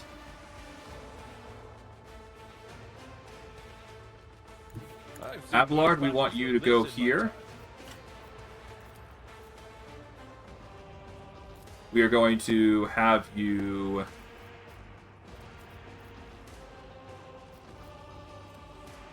Victory is imminent. Yeah, we'll have you At your beck buff and up call. here.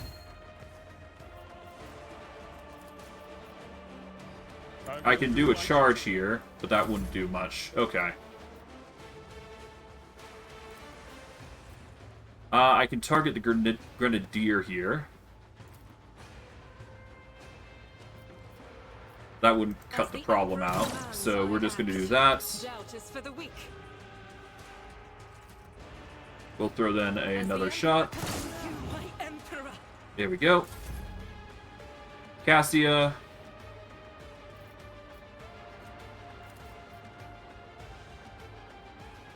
Can't really do herself, though, which is the bummer.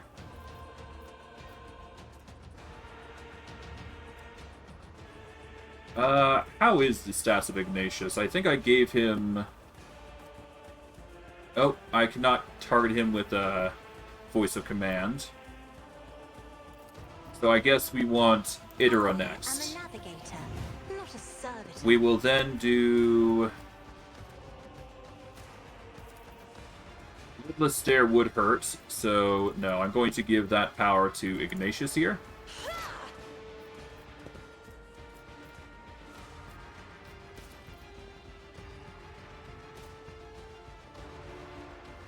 Maybe I can do lightning. Yeah, lightning would be better here in this instance.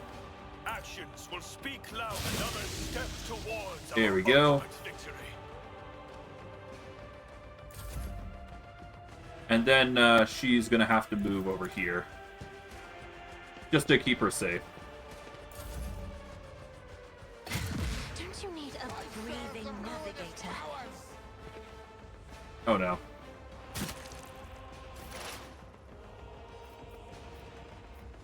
I guess I can do an attack here. This would guarantee the kill.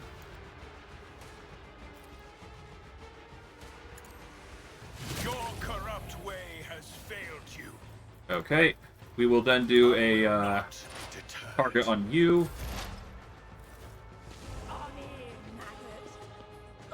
Hey, why did you dash? Alright, well,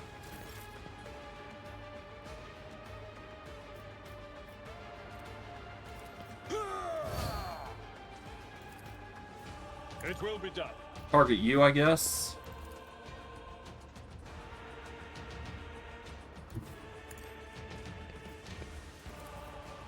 And we'll do a charge. There we go. Argenta, we want you in...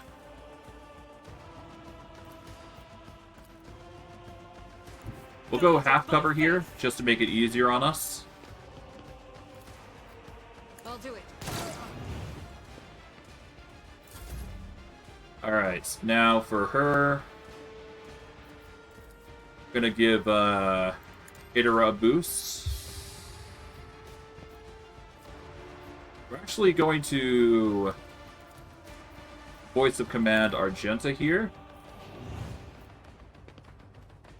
And we're gonna move Cassie over. This might result in Idra getting hit, but that's fine. Alright.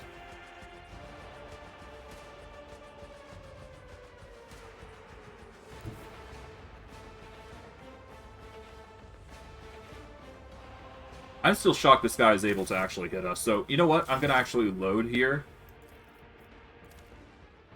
Probably for the best to minimize the amount of injuries we've suffered. But, yeah. It's just a precaution I want to take, if anything. Okay. Into the barracks we go. Let's do this properly this time. Let us walk this path to the end. I can see the agitation and fear of the servants beside me. But you, Okay. how do you manage to drown out their fears with mere Whoops. words? Their dark Did hues not mean to do dissolve that. Immediately, God. Alright.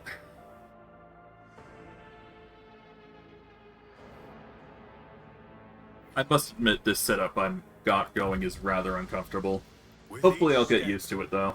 I forge my destiny. It's among like the really hard to stars. do or handle. I can see the That is another agitation load. and fear of the servants Damn. beside me. But you, Okay. Come on.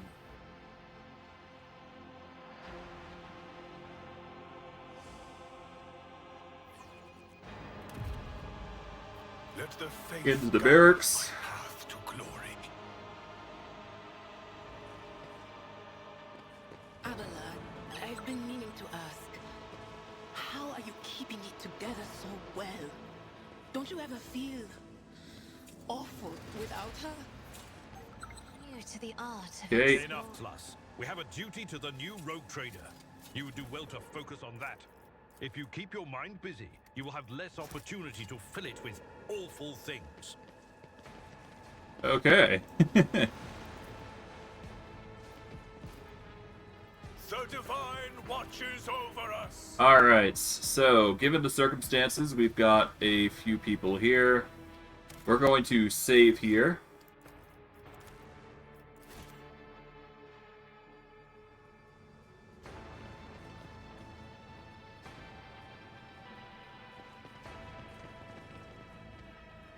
Okay, we're gonna move over here. There we go.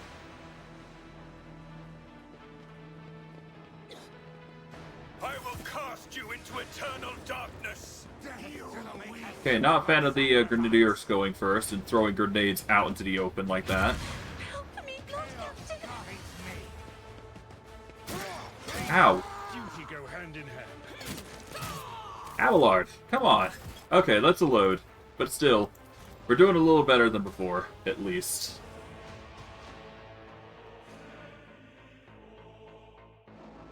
In fact, you know what? Why don't I just set myself up beforehand? So, let's see. We need, The Emperor protects. Know your duty. we'll have, Should I divide Idara over here. We'll have, I guide humanity between the stars. we want I'll her charge over course here. for you. Suffering. We're actually going to go here, specifically. What advice do you seek? Abelard, we want you in the front. Argenta, you can go actually over here. We're going to save, and then we'll have Abelard take the front. And that should be good. Alright, let's go. We are the spearhead of the Imperium. Alright, Abelard, go on. Grovel before the thief. Alright. Your Emperor won't save you!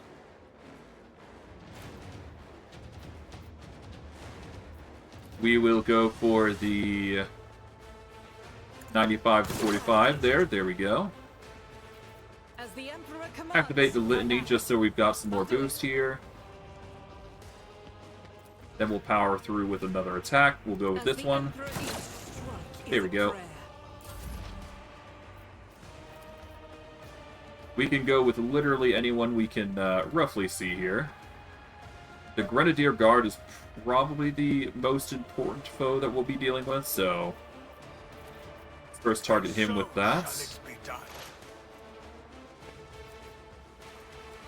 And if I go with the electricity, it won't target anybody else aside from these two, maybe. So I'm going to target this guy with the damage, and the burn should slowly take him out, because he's the one dealing the most problems right now. Nice try. But yes, the bleed will certainly help. Okay, Cassia, we want you to increase Abelard's willpower and toughness. If you insist, That'll my make him captain. much more resilient. We are going to go with Voice of Command on Ignatius, I If guess? I may, And then we will also throw in a... me. If you Bring it insist, my down. Captain. Now I can either guarantee the kill here, which is probably the best choice here. Rejoice in another step That will get a towards whole bunch of our kills ultimate there. victory. And then we will throw down a weakness on this guy. But yes. Combining an officer with Firestorm is going to be ridiculously powerful. Alright, the officers are going to start charging through. Mainly to try and ruin Abelard's day.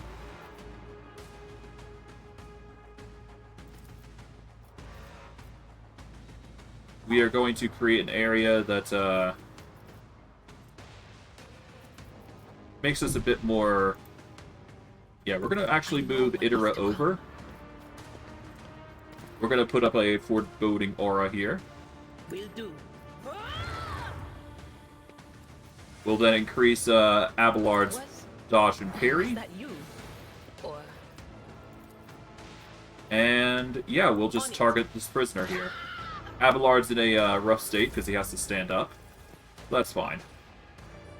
The prisoners are going to have to charge through anyways.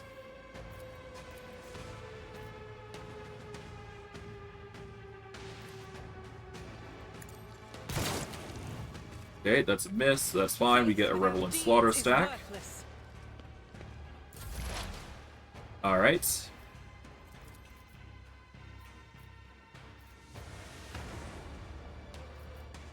We want to target this nimble prisoner here. Weaken him, specifically. And so shall it be done. Send him through hell with that fire damage. A ridiculous amount, no less. Oof. Just a minor setback. Abelard is not having a good day. He keeps getting kicked.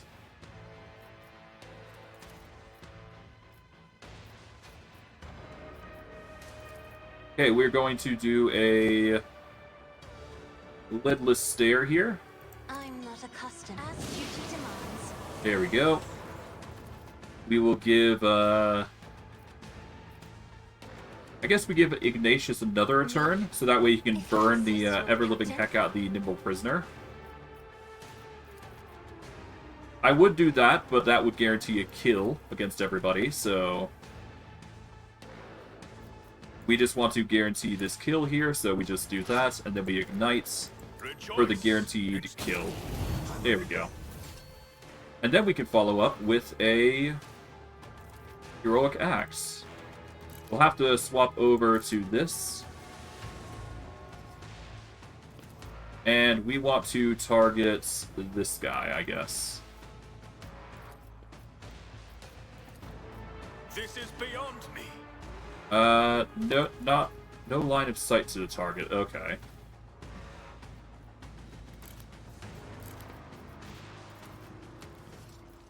I won't suffer this. Okay, well I can't do it now, but that's fine. The offer grants an ally an extra turn and full AP and MP. Well, Ignatius, go ahead. We'll just move him over here.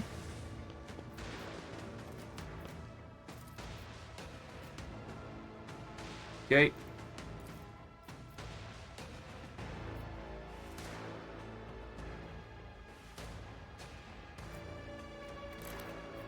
Alternatively, I could do...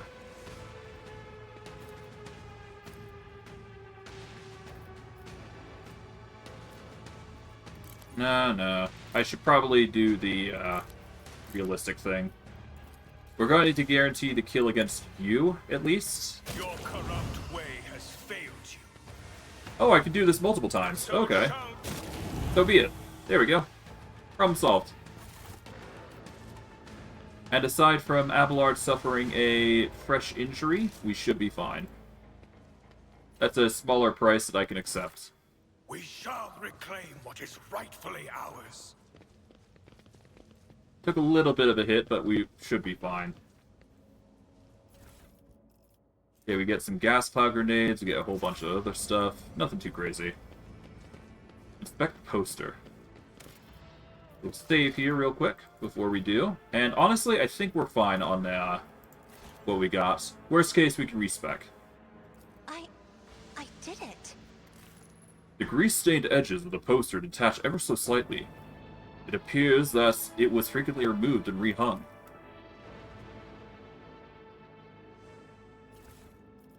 We are given an improved auto pistol, a prisoner's shank, and a bunch of other stuff. Huh. Okay.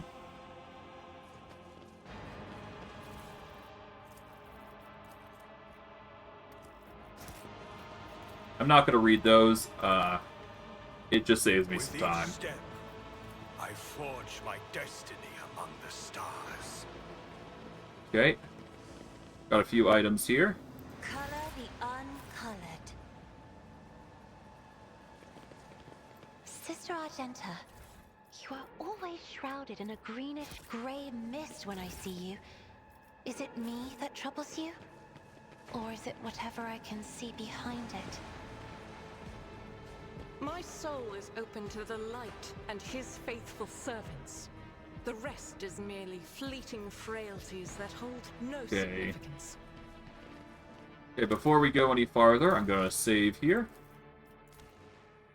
And we're gonna try and hack through this door via tech use. Accomplished. Which we easily do. Good. We'll also do a tech use I here. have proven myself yet again. Leads us into this room. My brethren, the dawn is nigh. The optimates will guide us to a new existence. Yes, dear brethren, have a taste of my steam. Oh, how I've longed for this, my dear brethren.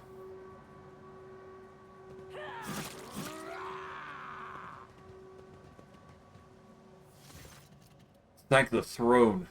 Normal-looking faces. We thought we were going to die here with these nutters. The old man with a gap-toothed smile drops his weapon and holds out his hand in a placating gesture.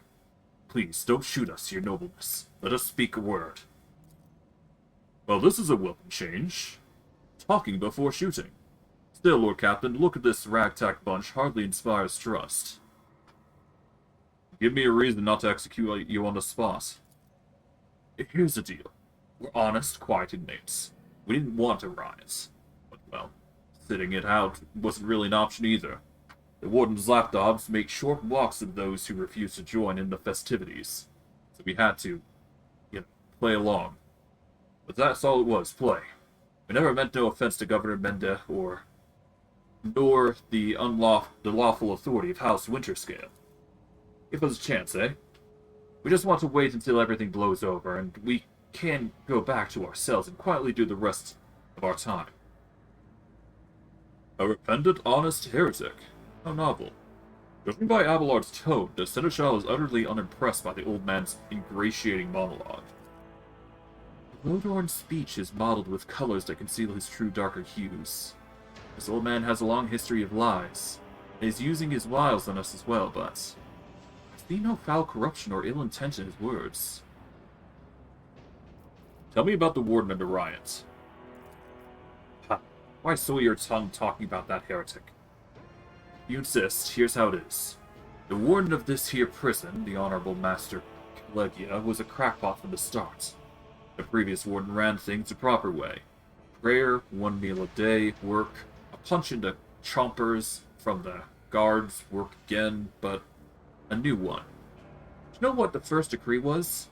He introduced lunches and dinners. By the 9 devils, that's 3 meals a day. The man was obviously stark raving mad. Things only went downhill from there. The guards quit it with the teeth punching. The warden forbade them. Instead, the overseers started counting which prisoners were digging up more things in the quarry or swinging their pickaxes harder or whatnot. And then, would you believe it? They put together a list of the best workers. And if someone on that list also showed good behavior, that's when they get promoted to an optimate. That's the upper crust among us jailbirds. That's how it was at first. Then the warden decided it's the optimates, not the guards, who should be in charge of punishments. And it wasn't the overseer's job to watch the prisoners work. It was the optimates. Let me tell you, that's when these goody two-shoes really started to shine. The guards aren't even the same league as our dear fellows, the optimates. In the old days, we had maybe 5 or 10 stiffs kicking it a week. Now, well, we're the lucky ones.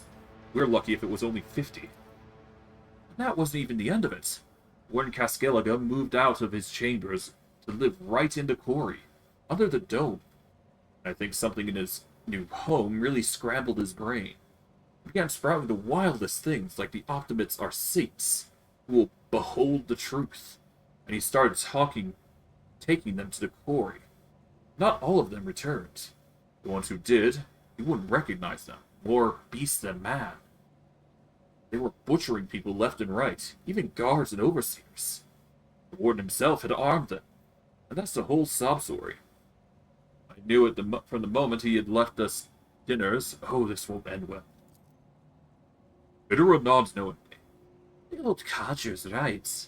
Whenever nobles start giving handouts to commoners, something always goes wrong. He notices you look and catches himself. I meant that with all due respect, your lordship. No offense intended. If I spare you, what do I gain from it?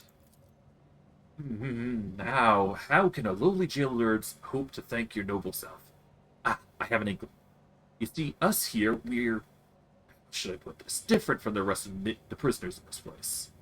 They're all petty thieves from Rykad Menoras, debitors, gutter snipes. They're no one serious. Now we, your nobleness, are cut out from a different cloth altogether. We're fortune seekers from the void. Why don't we tell you where on Footfall Station, Footfall, the only shipyard and the best market in all of Kuros Expanse? Yes, so where on Footfall can you find some very serious, business-minded people? How can you get yourself a very special discount from them on some very special goods? What kind of very serious people?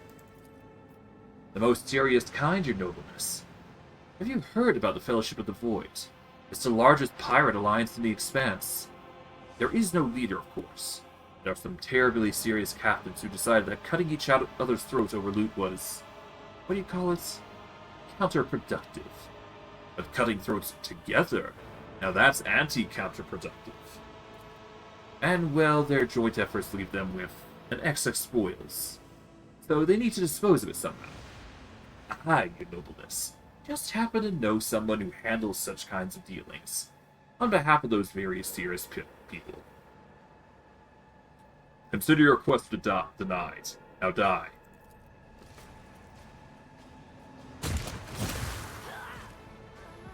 The air is filled with a putrid smell. But, yeah, you could go about asking them for the passcode. That is honestly the most optimal decision. But it doesn't feel right to do it as a dogmatic character. It really doesn't, so I'm not going with that option. We do get some good stuff, though. A Diviner Staff is going to be interesting. We get a full set of stuff here. And once we're finished clearing this place out of loot, we will continue on. A prison guard key. Oh, okay. Check that. Severed human body parts. More info on this. Collect. And then we got a lore warp here. We're going to save here and then do an investigate. I shall repent. That is a load. I got perplexed. That is not good. An easy enough ailment to fix, though, so we shouldn't be too held back by that.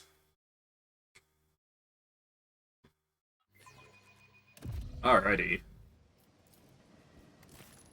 The strain has taken its toll. Okay, that's 2 fails on an 81%. That's ridiculous. Well, it's not too surprising. Okay. Come on. I rise above hardships. The symbol before you bears a familiar scent.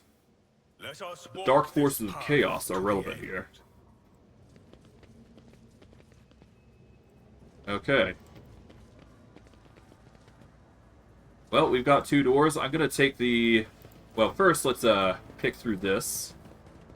We got a good enough tech use to go through it for the axe and lasgun. And now we can go out to the... Either we can go to the main level, or we can go out to the main level. So basically 2 at the same point. Before we go any farther, though, I will be using my last medkit on Abelard here, just to get rid of that temporary wound. It's always good to get rid of them, just in case. We can now open this. We can build a bridge real quick, just to make it a little easier on us. To go back and forth, that is.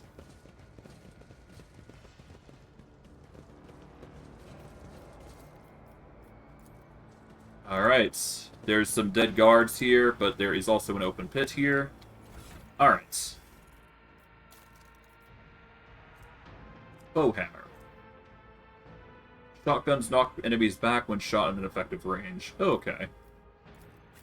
So this is basically a shotgun, if you want to use that. Or you could use the Dead Stub revolver. But let's see. Diviner Staff. confinement, or consign. You need to have divination for it. Consign, though, does have... Yeah, the next hit against the target will be an automatic critical hit. So if you have the divine ability, or divination ability, this basically just acts to give you a guaranteed crit. So I might actually consider that staff, to be quite honest. It's tempting, but again, it's one of those things where if you do it, then there you go.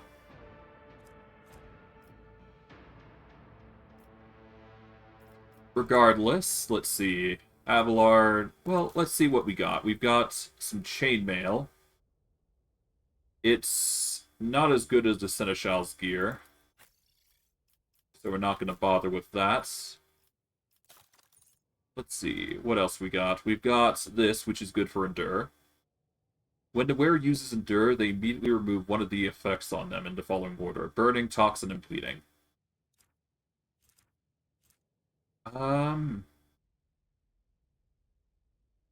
I'm going to say no, because the Mantle of Heroism has a way better resource for it.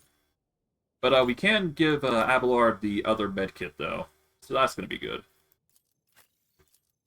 Yes, we're going to give... we could do Force Grenades, but I'm not going to.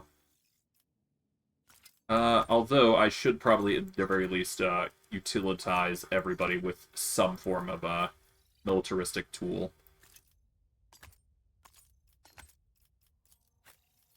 Okay.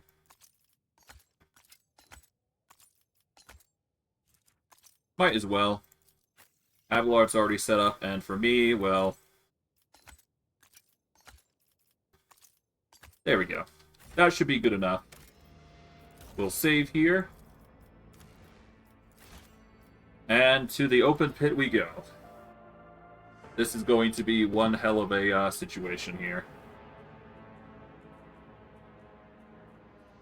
Alright.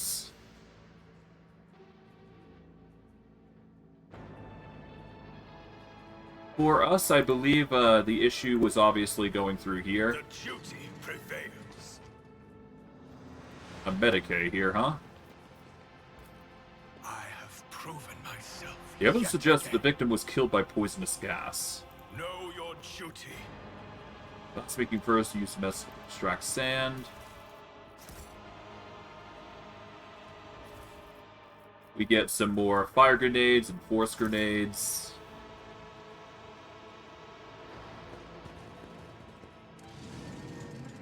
Alright. So we want the Seneschal to go first, obviously.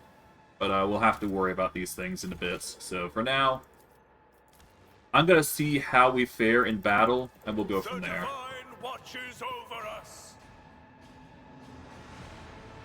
We'll have Abelard take the front here. Hello.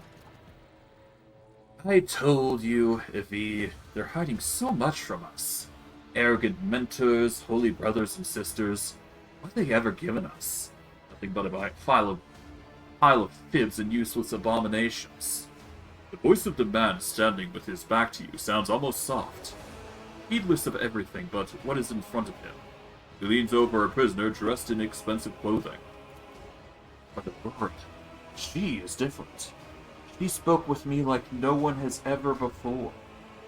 She revealed the truth to me, and now I can reveal it to you. You can just stop struggling for 1 minute. What? The man finally realizes he's not alone and turns to you. He is clutching a long, thin metallic rod with blood dripping off it. We have guests. From the Bon Valencia ship, I would wager. Evie, my dear, you have to wait. Do not faint, I beg you. It's important that you feel everything, including your other eye. As the warden is speaking, a strange sensation draws your attention toward the ground. Specifically, an open pit in the loose earth. A single word spontaneously surfaces into your mind. Cradle. The pit itself does not appear to be of much interest, but at some point, it housed something of great importance. Something faintly familiar to you. Such dreadful shades. Gathia recoils and covers her mouth. The colors of this place, they are putrid. putrescent of the core. These people. Colors are oozing with madness and despair, pain and doom. How do you know who I am? Lies have many faces, but there is only one truth, and it's been laid before me.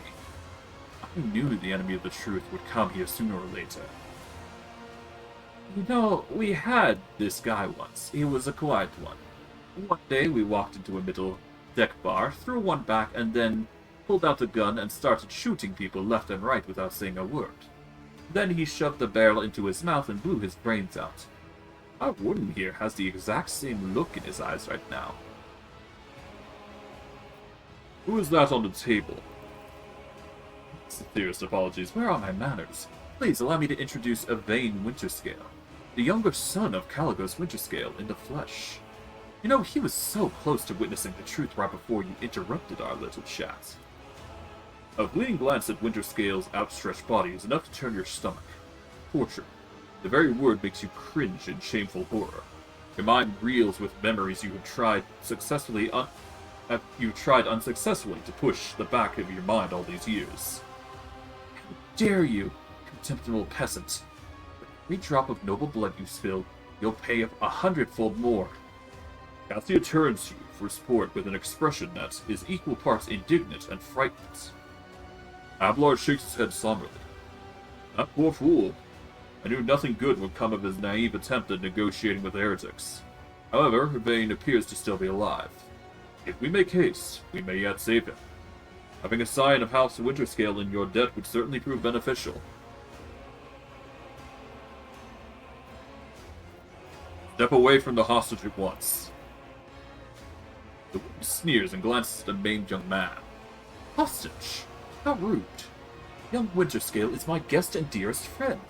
He came here himself to visit his old acquaintance to have a heartfelt talk. I am merely showing him some appropriate hospitality to commemorate our reunion. As if echoing his words, Yvain lets out a weak moan. What madness have you wrought on this prison? Do you truly want to know? He becomes more animated and runs a hand through his matted hair. You know it has been some time since he last trimmed his nails. This was my garden, where I tried to grow the seedlings of a beautiful future. That was before I realized that there was no future, not in the sense ordinary people understand. We were too attached to this life, the limitations to our weak bodies, to the short-sightedness of our eyes that can scarcely see. It is all so insignificant. The true future lies beyond reach space. The only ones to reach it is through a cleansing sacrifice. Do you understand? Why did you mutilate these people? These are my optimists, saints who will guide the flock of the fated hour. Listen. He pauses and smiles. Can you hear? You can't. They are crying out, calling. It's just their cries are not meant for our ears. They cast their voices out there, beyond the edge of the glass, into the transparent quiets. There they are heard. There, their call is answered. Rogue Trader, every moment spent talking on this heretic could be a moment spent destroying him and committing to this place to purifying flames. Isn't it time we got started? That pit. There's something special about it, is it not? An item of value once buried there. Now tell me, Warden, what was the item and who took it from here? The Warden gaze bores into you, then he smiles with corners of his lips. You are too late, enemy of the truth. This bastion has already fulfilled its great purpose. You will never find the trail of the reclaimed relic that now rests in the hands of the devout. And who is Aurora? Oh, so you've managed to barge into here and interfere with the Prophet's designs without even knowing who she is? It's too late now. You'll never attain sight. All you can do is accept your fate. He suddenly stirs like a predatory beast. I do not like it when people take the Prophet Aurora's name in vain. I desire your death, enemy of the truth. The Warden raises his hand, and the maimed people start thrashing about in death throes. The time for words has passed. Optimates, give your powers to the Harbinger of Aurora. Let our forces, foes see the truth, and become awash with blood. I will cast you into eternal darkness. The Masters demand your death! Alrighty. So given the circumstances, we got a lot of enemies to go over. So that's going to be a chore and a half. We're going to have Abelard take the front center there. We're going to have Ignatius over in full cover here. The same for Idara. We'll have Cassia prepped. Well, we'll have Argenta here, Cassia here. In fact, I'm going to move Argenta over to here. So that way Ignatius can go here and have a better target at everybody else. We still got a whole bunch to deal with, but this is obviously going to be the best start that we're going to get for now. Doubt is for the weak. Alright.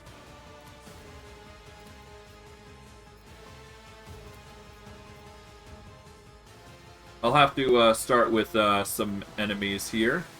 We will have to target other things, but for now... Well, actually, no. What I can do is I can actually start by targeting the Unholy Lens here.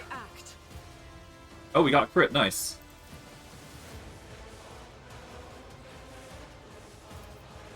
We can aim for some other things. Dealing with the Unholy Lens would be nice, but we don't get that luxury, so I'm just going to focus on you. There we go. Just minimize the amount of people that are present is good enough. Alright.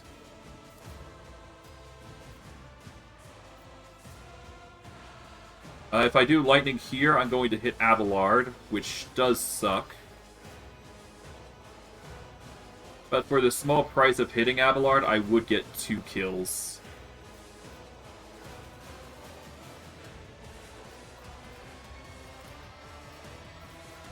Let's see, you go next, then Casgilla, and then Nagar here.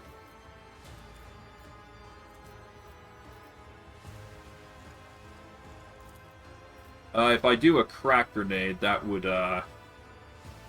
get 2 guys out, and it would reduce the initiative here, so let's do a crack grenade. Bugger it. There we go, get a guaranteed kill there. Then we can start racking up points on Warden Casgilla. Will speak louder than words. Okay, Abelard's in a rough state, but that's fine.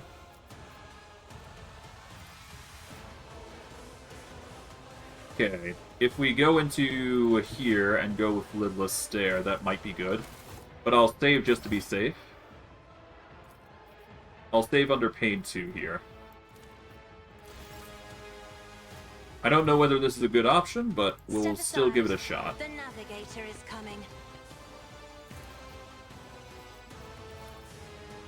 Let's see. I would be able to target 2,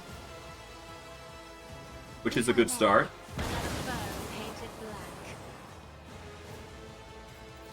We will... Actually, let's load first, then we can buff up Abelard. Get him with 2 points, and then we can start buffing up. Or start beefing with the others. Man, this is difficult. Well, not difficult, or as it is tactically. We have to be tactically efficient. Okay, boost up Abelard here. Captain.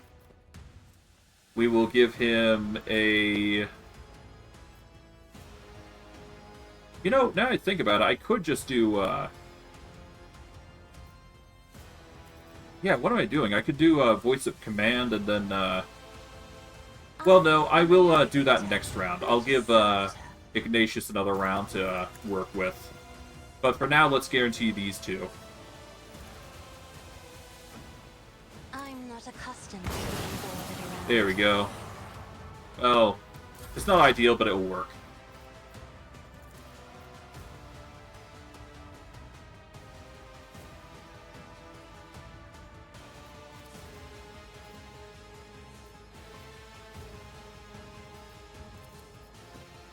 Alright, so if I Psychic Scream, then that's going to prevent it from doing anything else. If we go here, This will help us prep. We want to do this.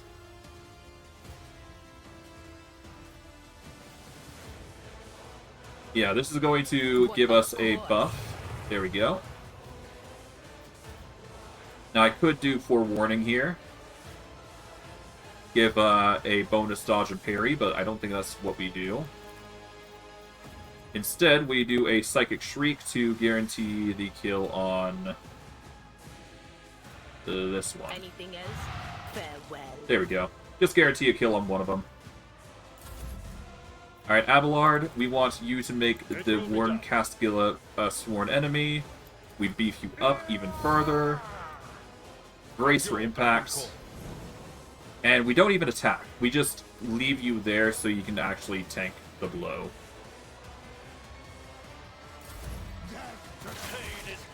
Ooh, I'm suffering pain, but that's fine.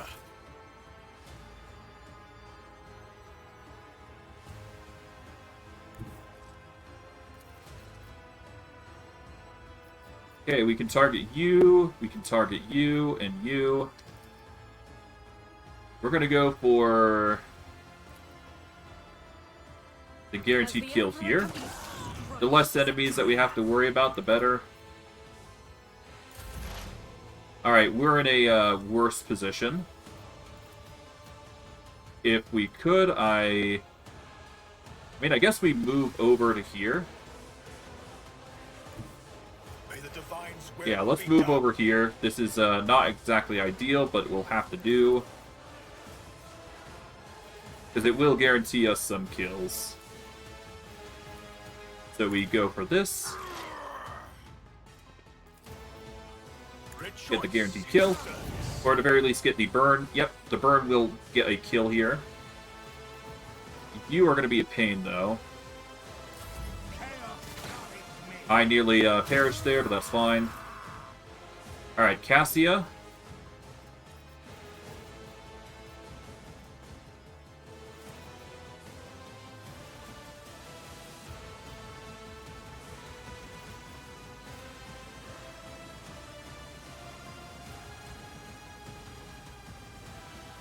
Let's move Cassia over here. Military tactics.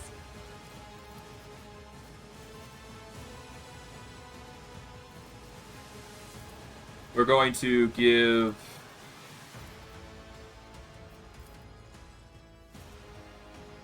Okay, that's not going to help. Okay,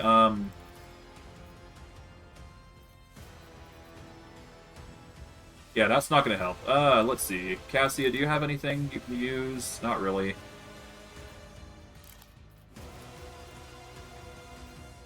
I mean, I can give it to Argenta. Give Argenta a boost. Give her a boost here. And then we will have her take the turn. There we go. We'll have her...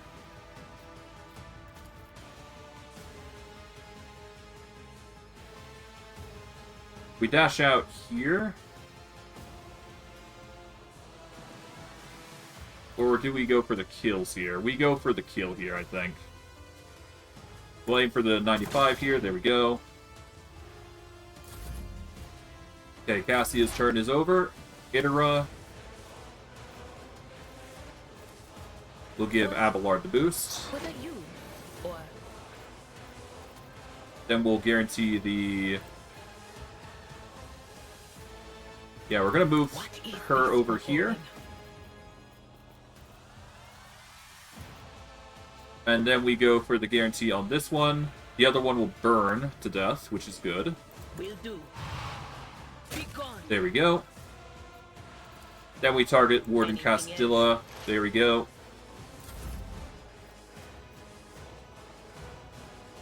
Alright, maintain the sworn enemy. Endure. And we're just going to move Abelard over here to make it harder for him to actually approach. Okay. Abelard fails to get the hit in. We are going to move Argenta over. There we go. headquarters for the week. This is unacceptable. And then we're just going to go for pelt shots on the Castella here. But before we do need to do something else.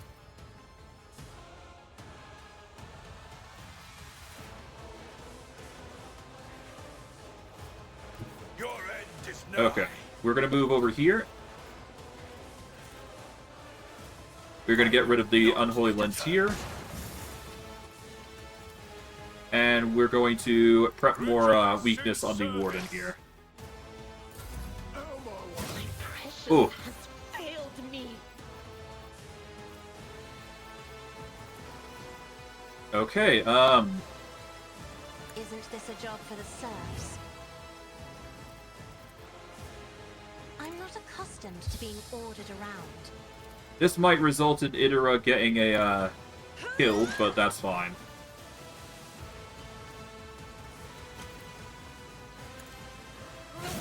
Yeah, GG. Ah, well. At your beck and call.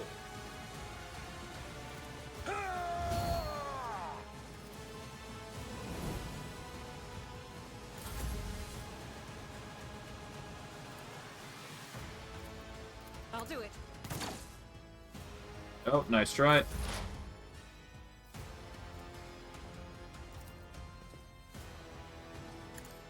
Okay, that's one lens done. We are going to move all the way over here. Chosen weapon that will crush the heathens.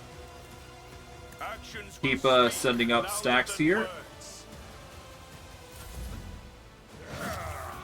Okay, 3 damage to Abelard, which is fine.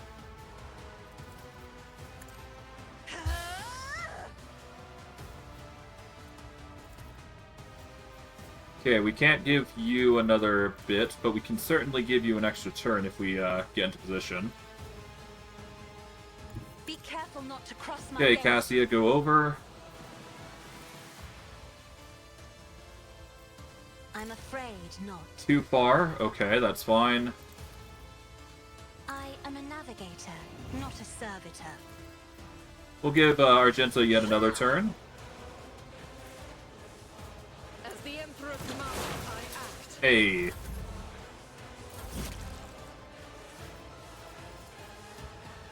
We suffer a little bit of bleed, but that's fine.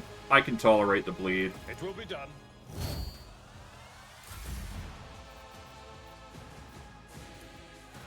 Faith without deeds is worthless.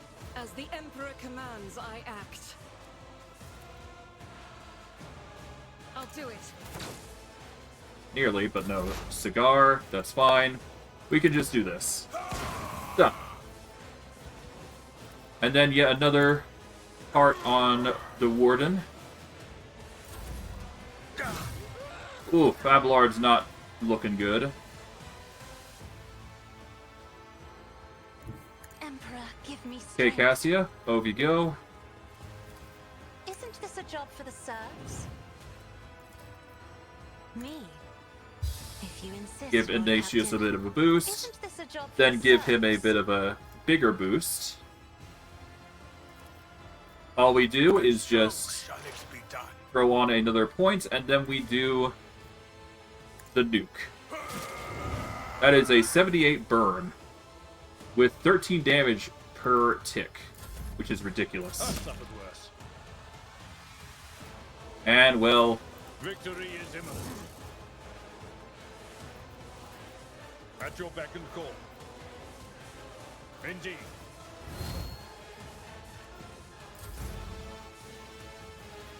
alright, As the reload, Emperor commands, I act. and then we can get one shot off. Thankfully, it's not going to hit anybody, so Eradicated. there we go. And because of how we've done it, we don't actually lose anything. And any injuries we suffer, well, we'll be fine. I don't believe we've been properly introduced. Blood is bubbling on the young man's lips, and his voice is barely audible, but even now, it remains melodious and quite courteous. Yvain Winterscale. Quironus. Greatly pleased to make your acquaintance. Blood is bubbling from the young man's lips, and his voice is barely audible, but even now it remains melodious and quite courteous. On the rare days that Lord Winterscale visited Yurok 5, the station was awash in a mist of warm hues. We were forbidden from meeting each other, and I was delighted to see such rare colors in my home. Now, however, his colors are darkening, twisting from pain and bitterness. We must help, Lord Captain. We must save the clarity of his soul, for he whose presence makes the world a little brighter deserves no less. Lady Cassia, I presume. The sacred child of the House of Cilia. How disgraceful it is that on the day we finally meet, Evade looks away in shame. I find myself not at my best. There is no disgrace in your predicament, Lord Winterscale. The Lord Captain and I met under similarly dreadful and tragic circumstances. What have they done to you? Warden, my friend. I tried to convince them to stop the riots. Diplomacy failed. Speaking is a struggle, but he continues stubbornly. Father hates diplomacy, which is I had to try.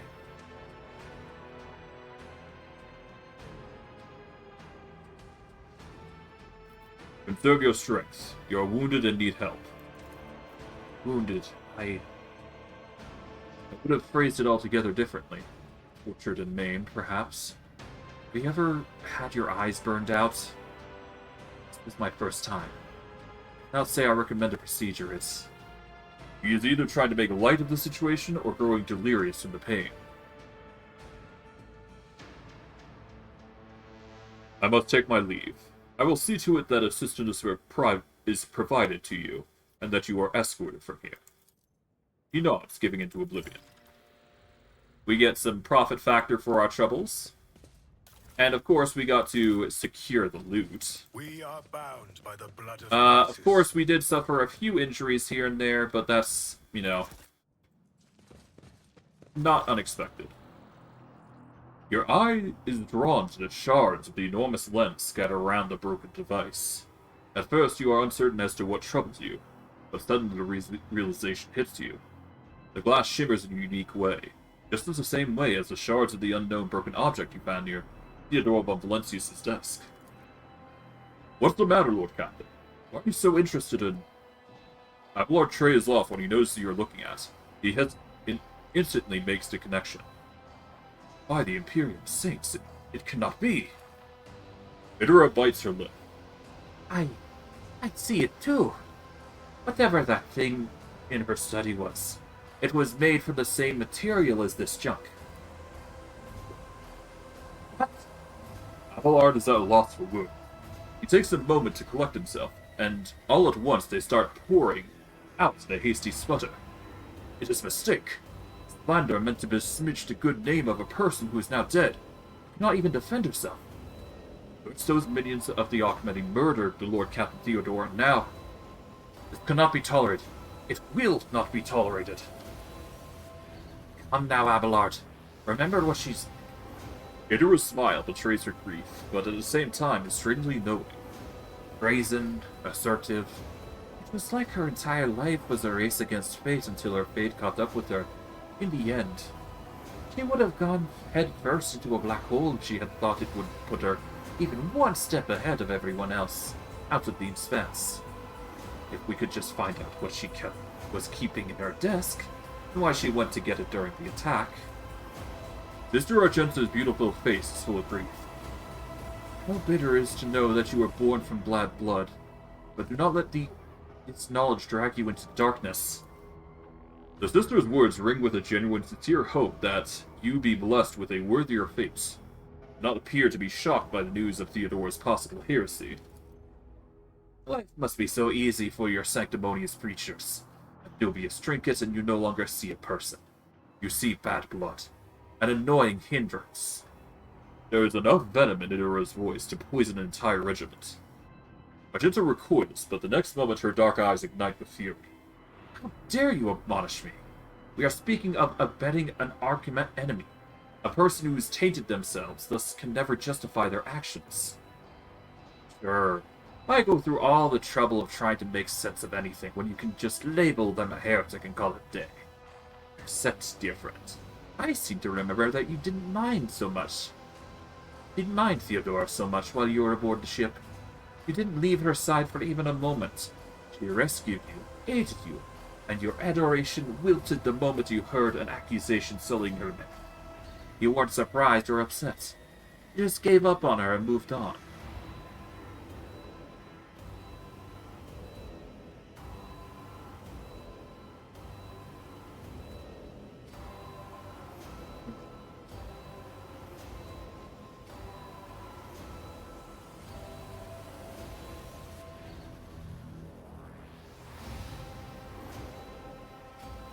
I have to admit, Itero is right. It is too soon to cast accusation of heresy.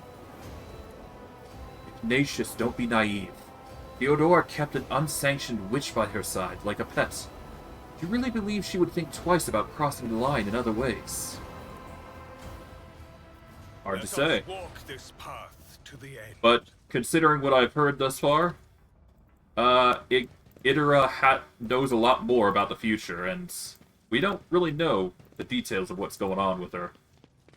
So it's best to not assume. Even if it does make even if it does seem ignorant, I guess. But we do get another level, which is nice. We are not yet at the level to get Psyker Majoris, which will unlock more immense powers for us, which would be nice, but we can only do so much.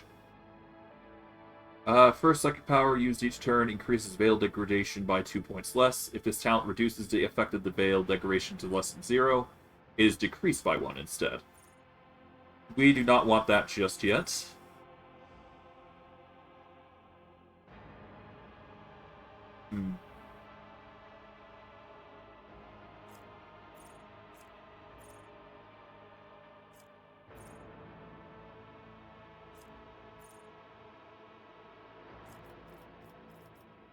I guess we go with Psychic Barrage, which will increase our damage by 3 points. It might seem like a minuscule value, but if we increase our ballistic value, that's going to just increase the damage output, which is nice. And it may seem like a small boost, but it's definitely worth it. Or at least it's definitely worth considering.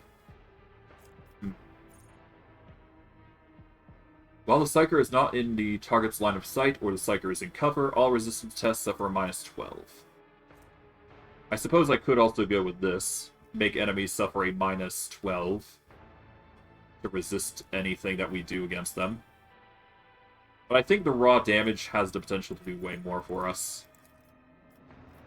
I don't know. Let's see. Maybe I can look into the operatives. The operative has good stuff available to it. It's just a matter of actually taking advantage of it. Because you can use the operative's benefits to your own advantage. Let's see.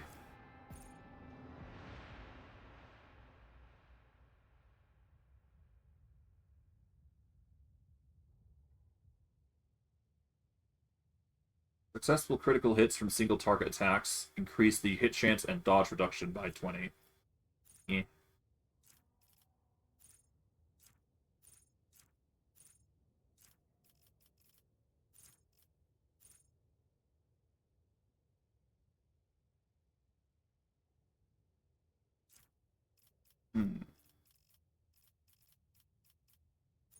I mean, we get to choose a talent and then a common talent. I guess I could start with the common talent. Let's see. I can use Persuasion, Coercion, and Commerce based on Intelligence instead of Fellowship. That's probably going to be our next choice. So we want that. Let's see.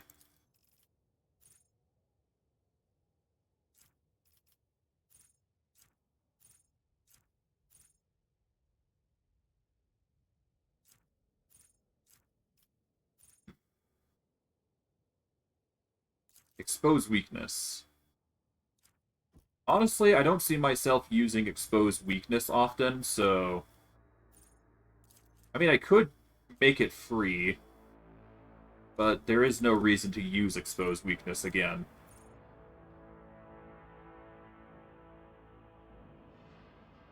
If I attack an enemy from 11 cells or farther, 15 minus perception bonus. Okay. We don't really have that high of a perception bonus, so we can't really warrant getting ballistic calculations just yet, but soon we should be able to benefit from that. While the operative's perception bonus is 10 or higher, they gain +1 AP and ignore deflection.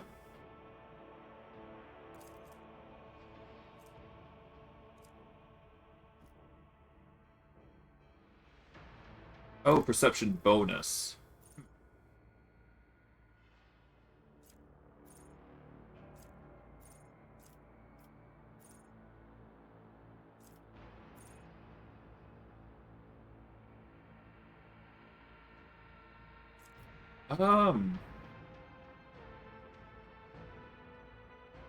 Ignoring deflection is pretty awesome, honestly, but eh.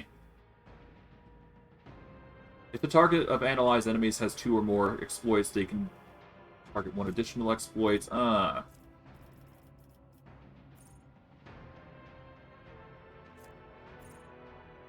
While the operative is in partial cover, their cover efficiency is increased by 15. The bonus is doubled if the operative has not moved during their turn. It is tempting, I'm not going to lie, but there is other options.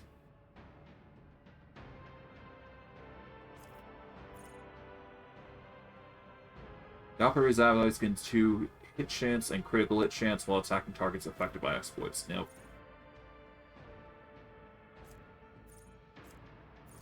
I need to get more int and perception, it seems.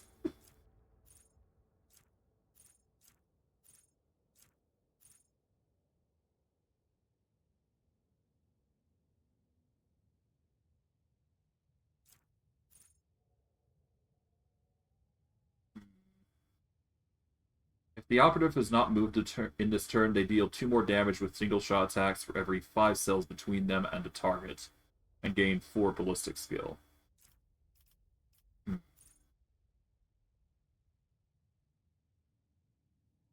The operative inflicts an exploit even on enemies which are out of the operative's line of sight at the start of each turn.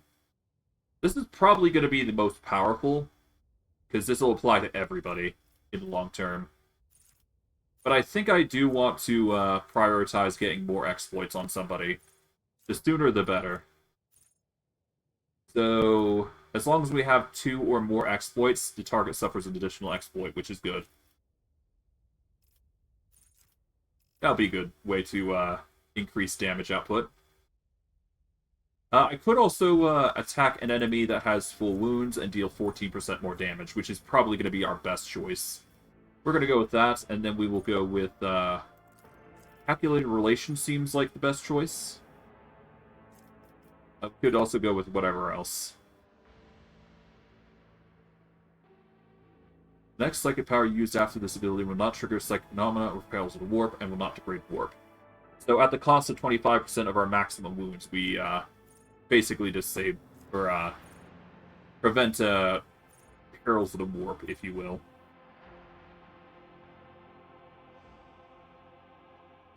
Blade of Light doesn't work, I don't think.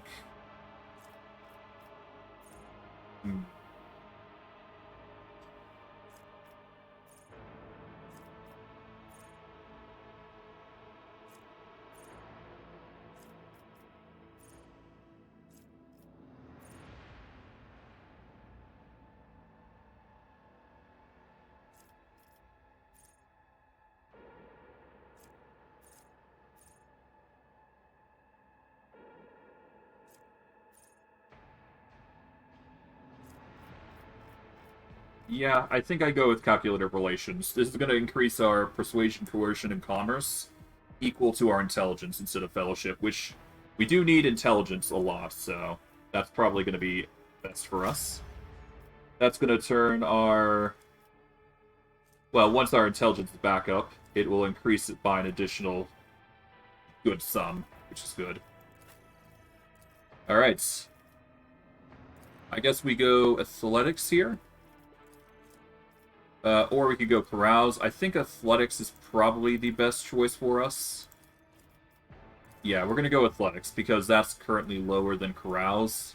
Carouse is doing well, so we don't need to increase that. I think this is now the time to go Thick Skin, I think.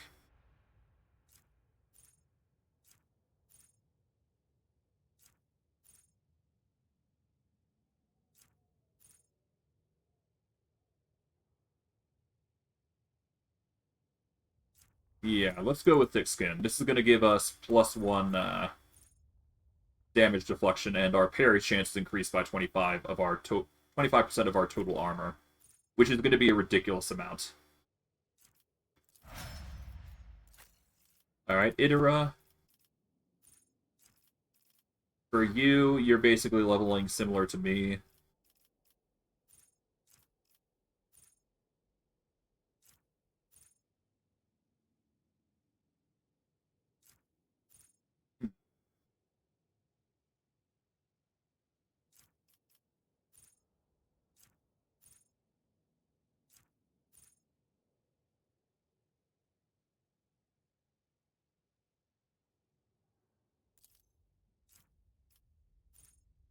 Whenever the Psyker kills an enemy with Psyker power dealing more than a target's wounds, the excess damage will be to the enemy closest to target. I think Pain Channeling would be a ridiculously powerful move if we go with it. So we just need to invest into the Psyker ability for it. Eventually.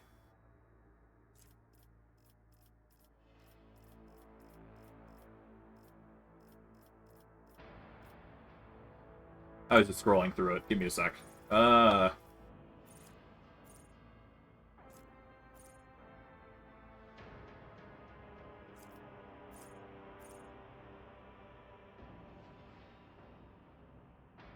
Advice and guidance would probably help. Yeah, advice and guidance helps the most because it just gives it gives a boost to weapon skill and ballistic skill for the whole combat, so that's nice. As for what else we go with, I guess we go with Pain Channeling. And whenever we kill a enemy, we can just transfer the damage to somebody else, which is exactly what we want. So AG and PC, I guess this is like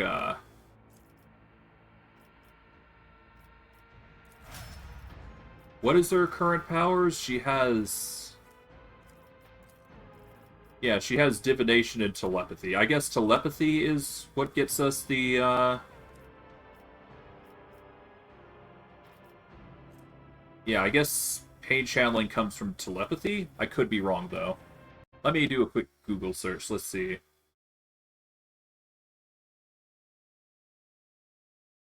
Pain Channeling, yes. It is part of Telepath, which is where you get Psychic Shriek. So I guess we are going to be going into Psychic Shriek eventually. Or worst case, I'll just respec and we'll go from there, but I digress. We want to obviously go with more offensive, so let's see. Reach adjacent ally, the soldier deals 10 more damage to enemies. Nope. Whenever the soldier deals damage, their critical damage is increased by 1 until the end of combat. Nope. One moment.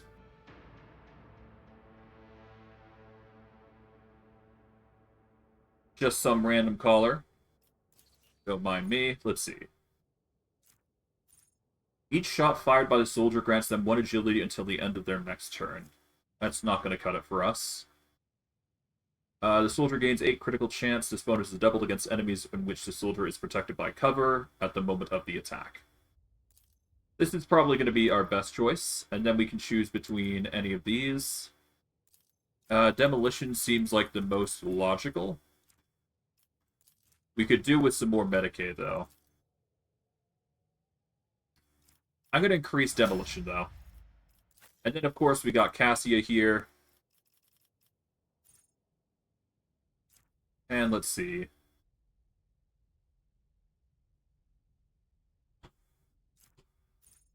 Officers and allies with the voice to command effect deal an additional 14 damage to enemies that have not yet acted in combat. That's only good for the first round, so that's not as good. Hmm.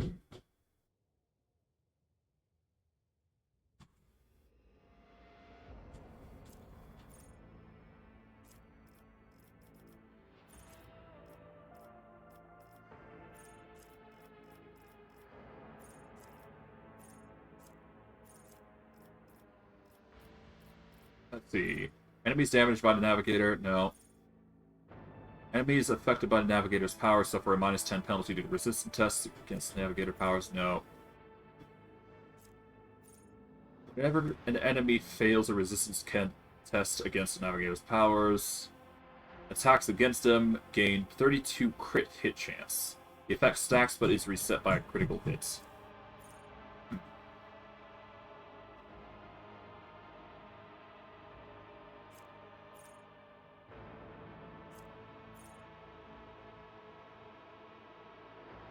While under the effect of any Navigator power, enemies have their armor reduced by 11.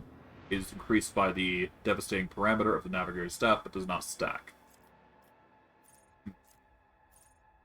I think we go Threads and Faults, which we get a 32 crit chance from, which is ridiculous. As for what we go with, Persuasion seems like the logical conclusion. But Awareness does do a number. I'm gonna go Awareness. Or do I go Persuasion? Persuasion seems like better choice. Just to have it one scaling one way. Alright, there we go. We are a little injured, but that is something that we can get fixed off on the ship, so we don't need to worry too much about it. Guide my path to glory. We've looted the entire place. Oh, there does appear to be a bit of loot that we forgot, so I'm going to quickly go down and grab that. I presume this is just a, But yeah, we should definitely grab this loot when we can. Grab a bit more loot there. There we go. Oh, there's also this here. God, I'm being dense here when it comes to try and find things. Anything else? I don't see anything, so I'm going to assume that's it.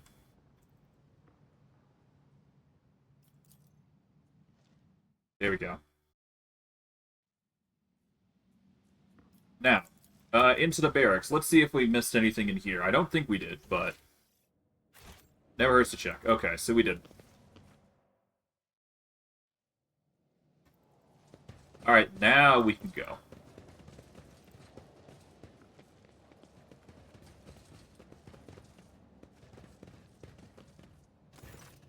Your lordship.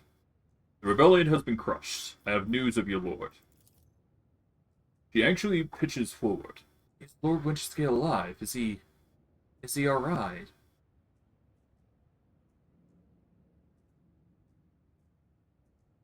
He is alive, but badly wounded. Help my people get him to my ship. There are a glimmer of panic in the pilot's gaze, but she quickly pulls herself together. It will be done immediately. Thank you for letting me know, your lordship. Good day, pilot. With each step, I forge my destiny among the stars. Alrighty, there we go. Done is done.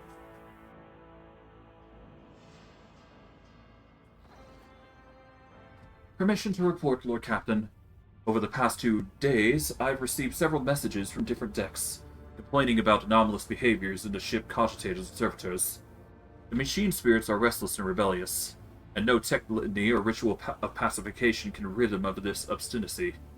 The tech priests can deal with the vessel's systems, but the servitors, they make errors in their tasks, disobey orders, change the assigned rituals, or sometimes downright freeze as if in a trance.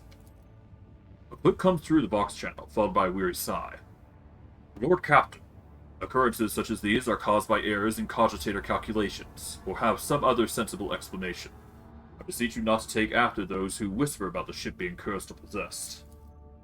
Iter joins the channel and chimes in playfully. Oh, don't start, old man. All these peculiar happenings have long since turned into local legend. A door slams shut, a lumen starts flickering. Folks have grown used to all that, so our resident ghost has decided to up the ante. I'm telling you, things are only going to get worse from here. The technomats inspected the servitors and concluded they pose no danger. According to the servants of the Omnissiah, such behavior is caused either by the echoes of the mind not completely eliminated, or by manifestations of the machine spirit's will. Nevertheless, the faulty servitors make the crew's task considerably more difficult, and High Factorum Janus Danrock would like to discuss how we should deal with this defective property. He is awaiting your audience on the bridge. We will, first... Yeah, it's basically a dead world.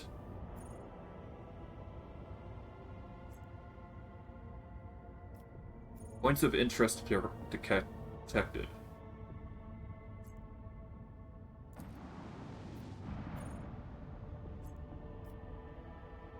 I'm gonna go over to... Well, you know what? I'm gonna probably wrap it up here. I must admit, this desk thing is actually getting on my nerves, so I'm just gonna probably stick to like 3 hours of streaming. So, it's not exactly 3 hours, but it's close enough. Next stream, we'll deal with the servitors. We'll probably go to the astropathic station next. And if we have time, we're either going to go to the unidentified void ship or Rykad Minoris. Probably Rykad Minoris seems like the most sensible choice. But getting the astropathic station does seem like an important thing, considering we did say we would do that at our earliest convenience. And Rykad Minoris, well, it's a place. But yeah, I digress. I hope you guys enjoyed today's stream all the same. I did. I'll see you guys next stream. Take care, everybody, and have a good day.